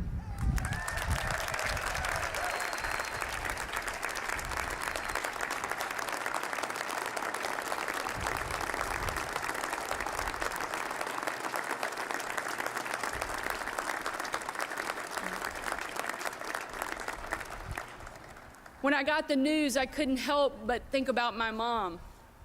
She was 20 years old and in her very first year of marriage when she was diagnosed with spinal cancer. The doctors told her she might not live. If she did live, they said she'd never walk again. And if she did walk again, she'd definitely never have children. 3 kids and 7 grandkids later, Janet Huckabee is as tough as ever.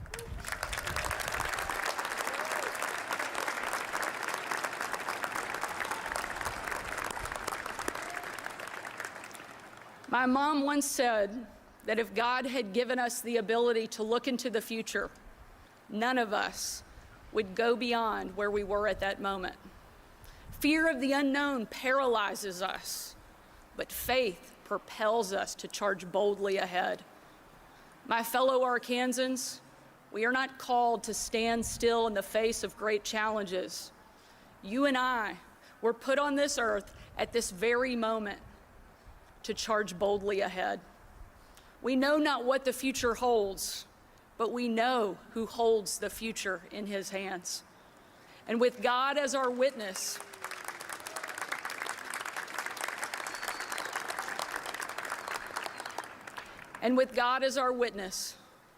we will show the world that there is still a place in America where freedom reigns and liberty will never die.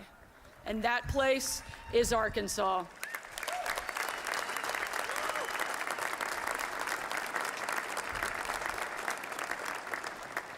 It is an honor to fight by your side.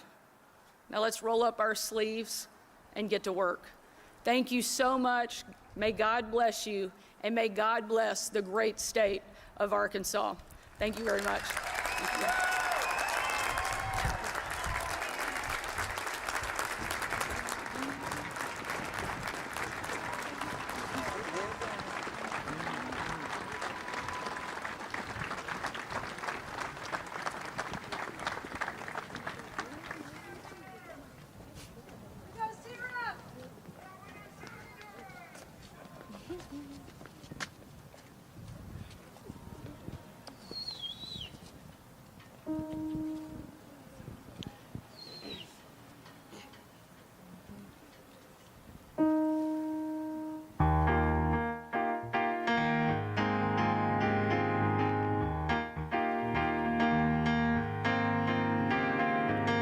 October morning in the Ozark Mountains, hills are blazing like the sun in the sky.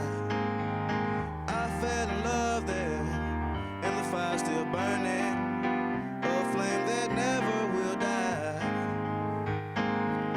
Moonlight dancing on the Delta levee to a band of frozen whippoorwill.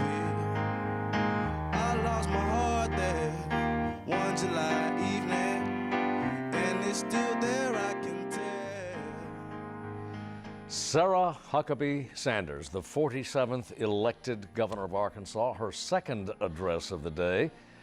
This one delivered earlier, if you just joined us, at approximately mid-morning today. She took the oath of office for the first time before a joint session of the Arkansas General Assembly inside on the in the chamber of the House of Representatives. This public ceremony on the steps of the Capitol just concluded, a little musical conclusion. With us, Jeremy Gillum, former Speaker of the Arkansas House, Jay Barth, professor of political science emeritus at Hendrix College and a member of the Democratic State Committee. Guys, this one had an edge to it. This speech had an edge to it that the earlier speech did not. Jay? Yeah, it was a very different speech. I think we expected kind of almost a repeat. This was a totally different speech, capturing some of the same themes, of course, and some of the same issues that were emphasized in the opener speech. But this was sharper, had more elbows. Also an edge. Yeah, also newsier. Some executive actions are going to be taken. It's kind of the devil's in the details in terms of what those actually do, because the governor is somewhat limited in terms of his or her power to make change through a signature. But clearly something's going on some key issues that she talked about during the campaign. Yeah. Jeremy? I thought it was a well-executed speech. I thought the presentation of it was great.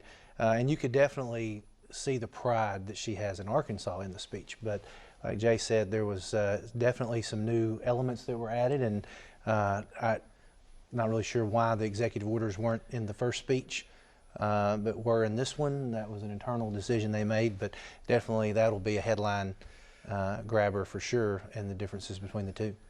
Well, no matter what they are, executive orders go over better with the broader publication, broader populace than they do with the General Assembly. I thought she was more at home, more comfortable in this speech than she was this morning. Yeah.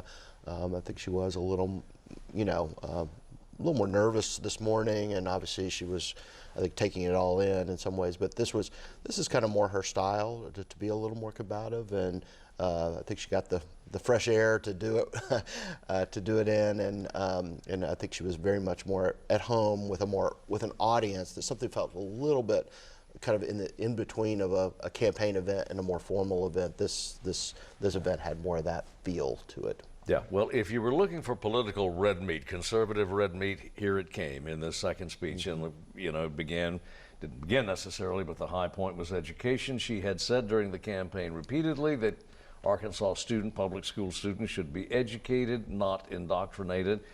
Followed through on that in this speech with one of the executive orders that she vowed to sign in about 20 minutes, banning political indoctrination of students. Exactly how that works is not clear. Jeremy, you want to? Well, I think that will go back. Well, we're talking about critical race theory. I assume that's what. Yes, and that's going to fall on the department to kind of oversee, how that gets disseminated out to all of the individual school districts, obviously. So we'll have to see exactly what the language of the order is before you could really remark too much on it. But in general, that I don't think it was really a surprise that she was going to take action along that regard. Maybe today being the day that she took the action might have caught some people off guard, but she said it for months in the campaign that this was something that she was going to focus on. I think statutorily it's going to be dealt with during the session as well. So not a huge surprise that the topic is being dealt with, other than maybe the timing of the announcement. Maybe Right, and one assumes it's gender identity too matters as well, sexual orientation, gender identity, in addition to critical race theory. Yeah, and it does make me wonder whether she's trying to preempt some legislative action, to say she's kind of done some of it so that it does some of those issues, which as we talked about earlier, could easily become a distraction from some of her core initiatives. I think you're right. She's probably, that may be an ideal, but it's probably not going to happen, that legislators are going to have their own visions in that space as well. That is a good point, though, and that very well may be a strategic decision that she made there. So. Yeah, and again, we talked earlier about her decision. I mean, her pledge to eliminate the income tax, but left herself a lot of, I won't say wiggle room, but a strategic reduction in the income tax. Do it in stages. Her phrase in the second speech, we'll get rid of the income tax as long as it takes to do it. So don't look for an immediate. Yeah. No, I think evolution of the time. I think there's an appetite to definitely move forward, and I think that's where there's a lot of differing opinions within the General Assembly on how far do you go, and I think that's where her voice and her leadership will be key in the session, in that debate, as far as just how far is going to be for this session and what she's going to say for the next one. So that'll all play out over the next several weeks, I'm sure. Yeah. Jay? Yeah, I think that's totally right. I did think you know, her on the core issues of education, crime, and education and crime in particular. A lot of the rhetoric stayed very, very similar. So it's the same person, just in the same issue, in the same programs, just slightly packaged differently and a little more emphatically on the steps of the Capitol. I think we're going to switch back to the Capitol steps now. Senator John Bozeman, the state's senior senator, again at the podium. Probably the most beautiful day that the Lord could give us this time of the year. With that, our ceremony concludes.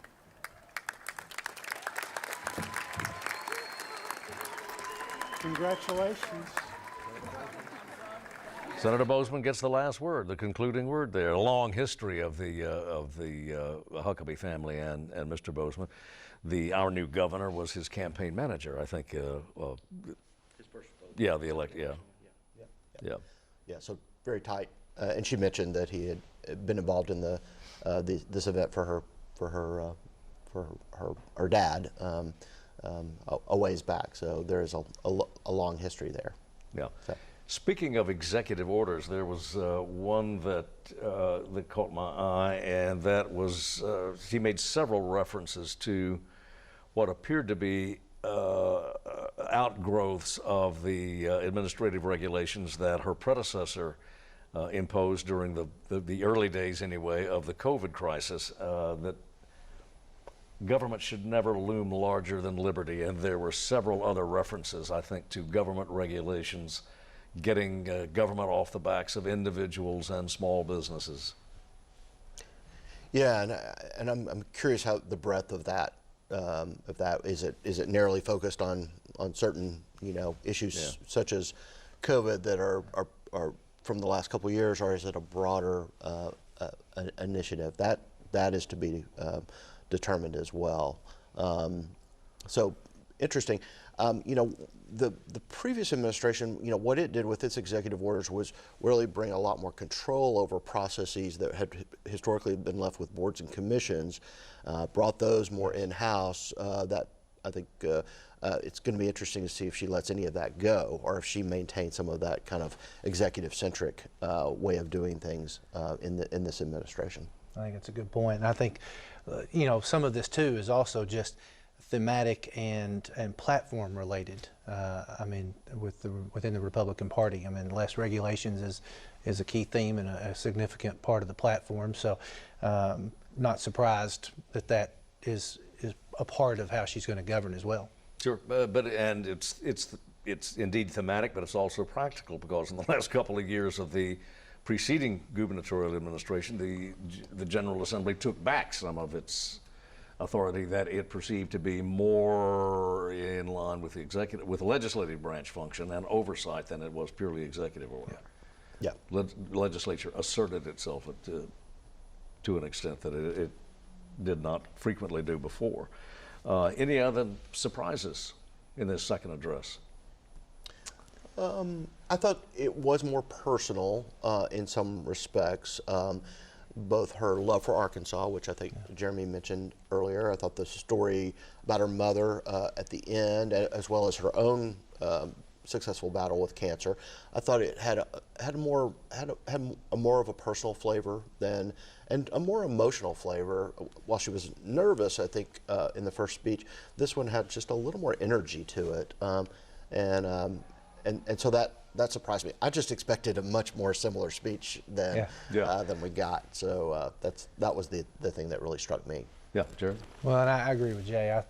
The personal aspects, and she really kind of showed a little bit more vulnerability and humanity in this speech, as opposed to the process and the kind of legislative charge from the first one. But this one, it was very spiritual.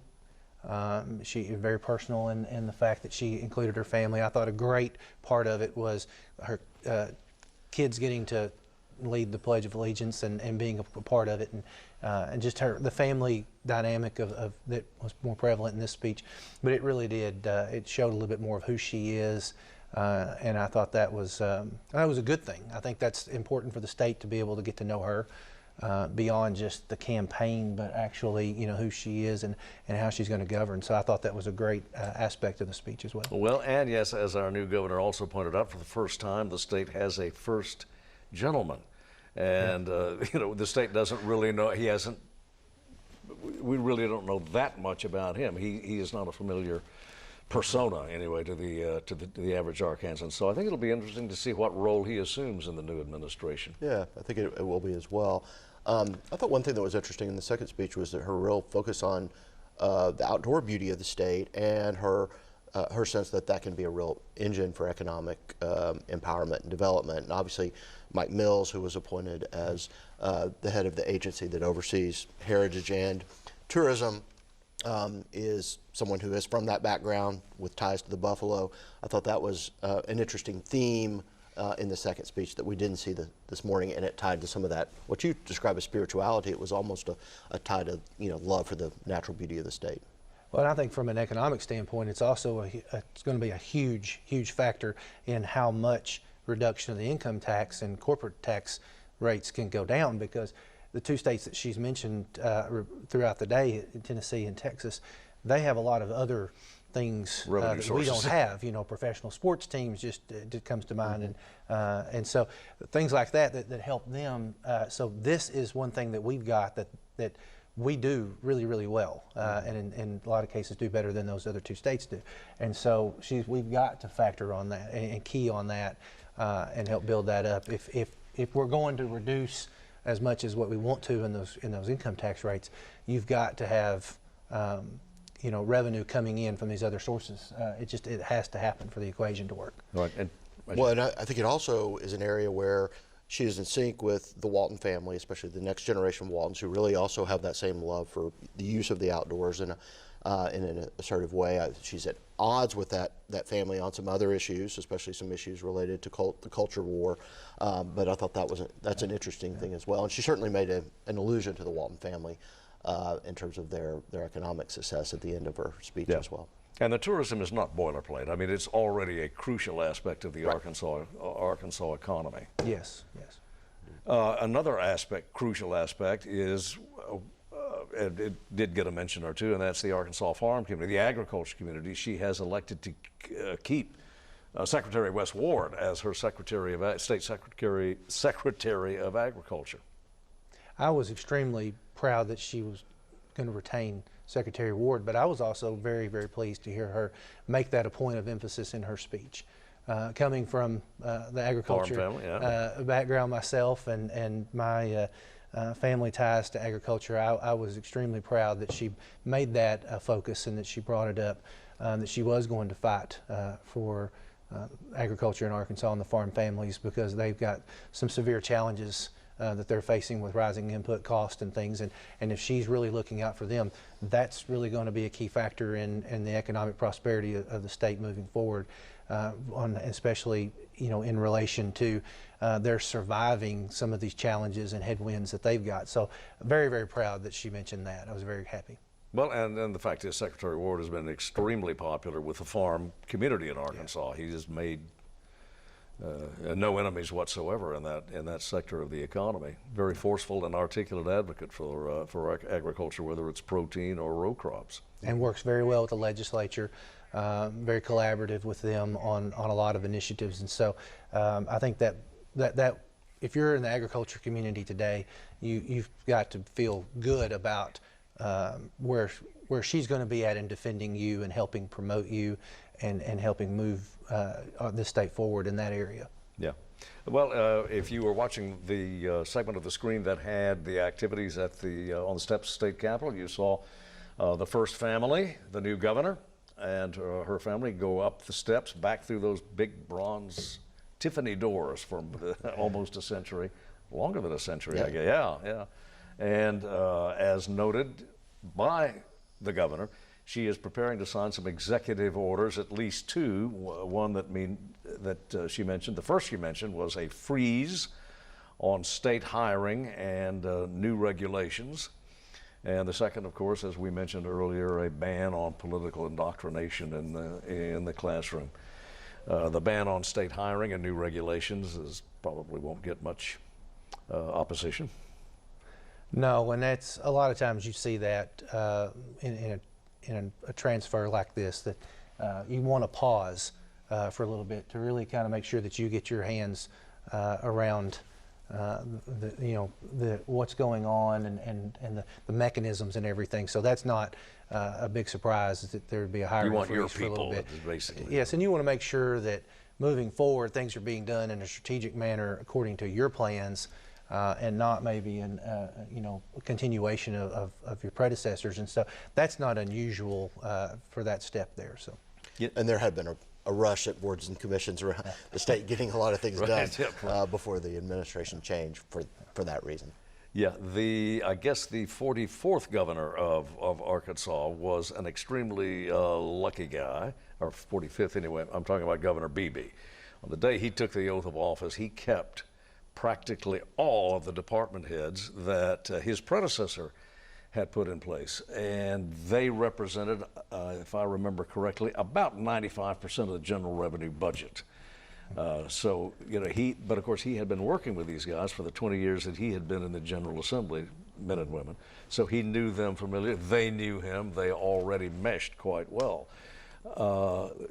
Governor Sanders, has elected to make some significant changes anyway in her cabinet, as Jay is an absolute right to do.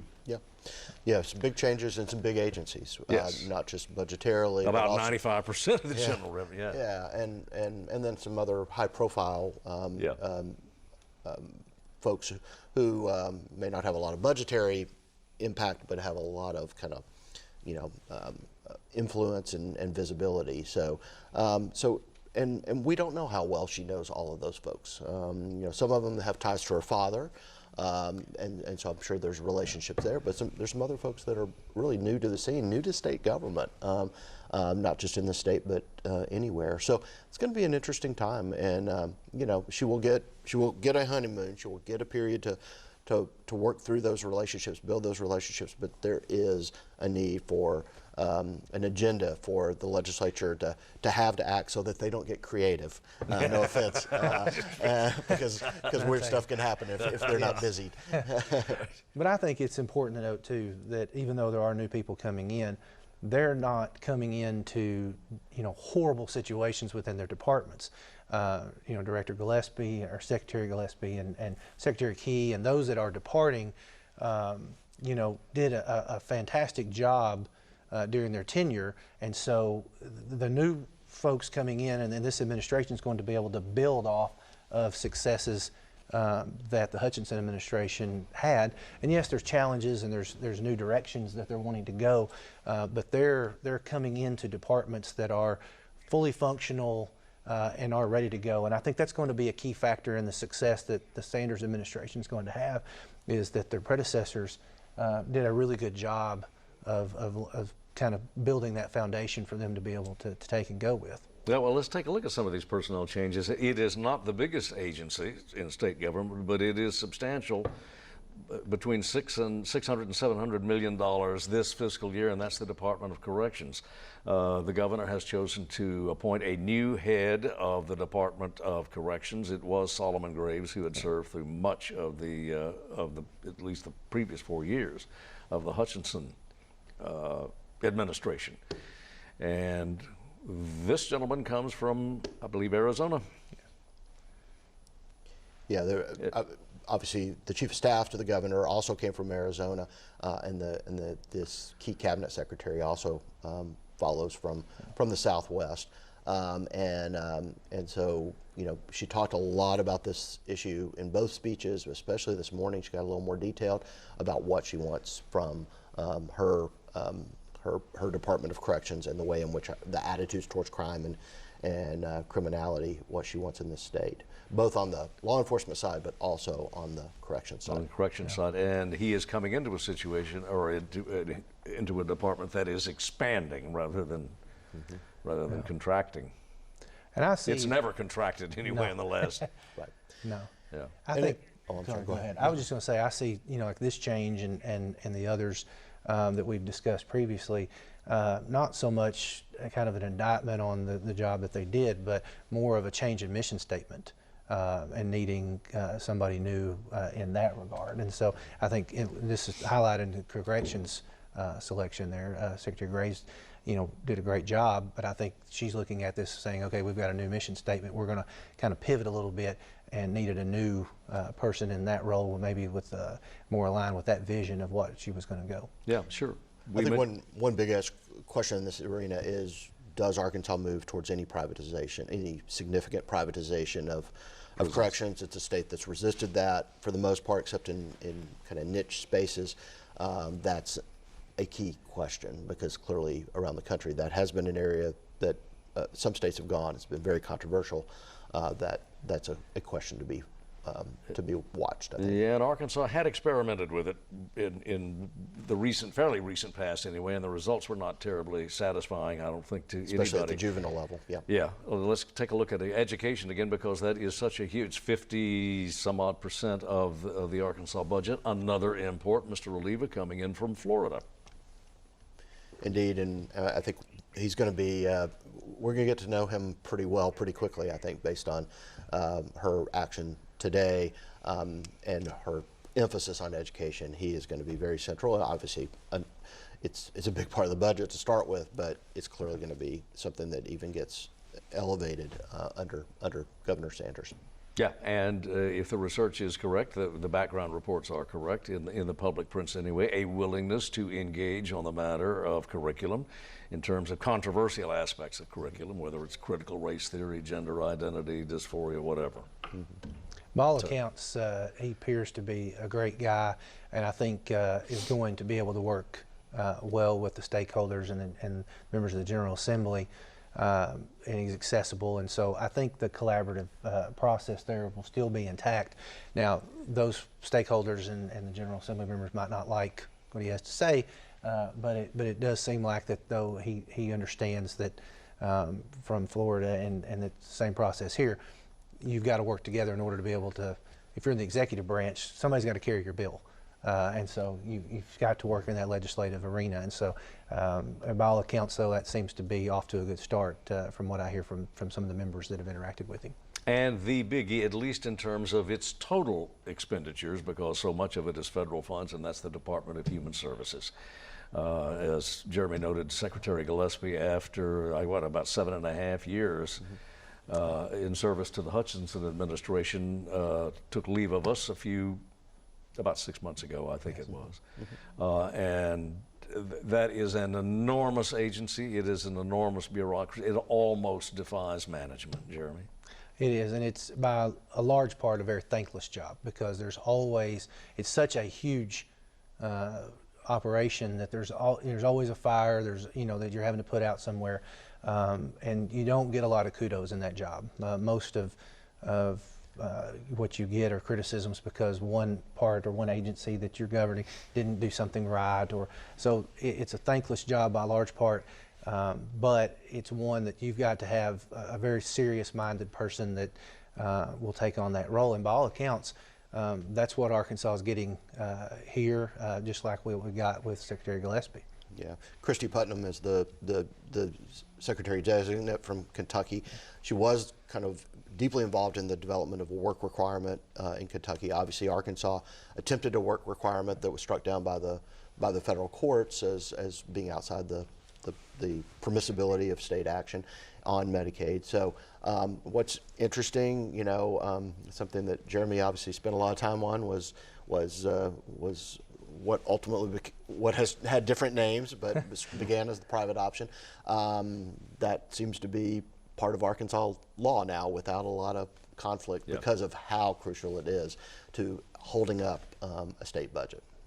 Some terrific fights over it in earlier years, but I think even those who are still in the General Assembly anyway, those who were some of its most vocal opponents now say it's woven into governance in Arkansas. There's no turning back from that. And again, on DHS, I mean, you look at its constituencies. I mean, it deals with troubled kids, it deals with sick people, and it deals with their providers and the fiscal situations that they find themselves. Nursing home. It pays for an enormous share of health care in Arkansas. And it just keeps growing. It does, and it doesn't seem like that there's any slowing down too much in that regard. A lot of external factors come into play there, so it's not all internal driven. And I think that's where the policy debates really kind of start to get serious. Is how do you manage those external factors in a way that doesn't really impact detrimentally to what we're trying to do here in Arkansas, because those are things that you obviously can't control what comes out of DC on some of these things. And just sometimes it's just other factors, just pandemics, things like that come into play.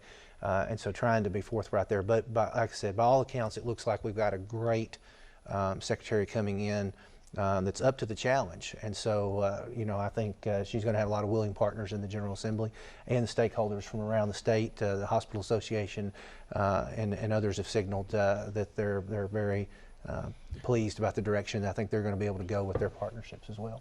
Yeah, and we talked about parks and tourism, so one more quick look at the incoming leadership of the Department of Parks and Tourism, so crucial to the Arkansas economy. And it's, by and large, it's clean revenue too, in the sense that it's non-polluting. Yeah, and Mike Mills, a name that a lot of people know because he's been so involved with economic tourism, in really his whole life, his whole career, especially around the Buffalo. And but I think an interesting move there, because it's he replaces Stacey Hurst, who was at the administration, the Hutchinson administration, all 8 years, and really was very focused on, really oversaw the pulling together of what's a complex agency now, because it deals with such a variety of different aspects of heritage and tourism. Now this suggests some shift towards that focus on the outdoors as an economic engine in the Sanders administration. Yeah, an eventful day. Jeremy Gillum, closing thoughts? I think it was a great day for the state to be able to make this transition in administrations. I thought both speeches were good. They had different styles and their functionality and purposes, but I thought she laid the groundwork for the General Assembly and the session with the first one. I thought she gave a pretty good outlook and direction for the state to be able to look at. People have been asking questions about what's she going to do. I think she was very clear today in the second speech on what some of those priorities were going to be. So I think now it's just going to be like she said. Everybody's got to roll up their sleeves and get to work, and it's going to have to be a team effort. But I think some great days are ahead of us, and I'm proud they had great weather too. That's always a variable that you can't control, but was pleased for them and their family.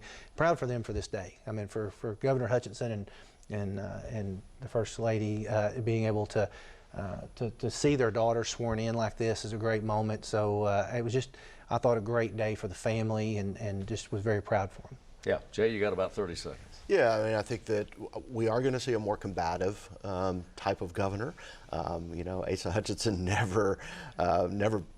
folks never thought of him as a combatant. I think here we do see a style that is going to be more combative. I think that's going to have a lot of, that's going to bring along with it a lot of admirers, but it's also going to, obviously going to be some tension in the years ahead, and she's willing to be a part of that. Yeah, and that does it for us. For Jay Barth and Jeremy Gillum, thanks as always for being a part of the broadcast.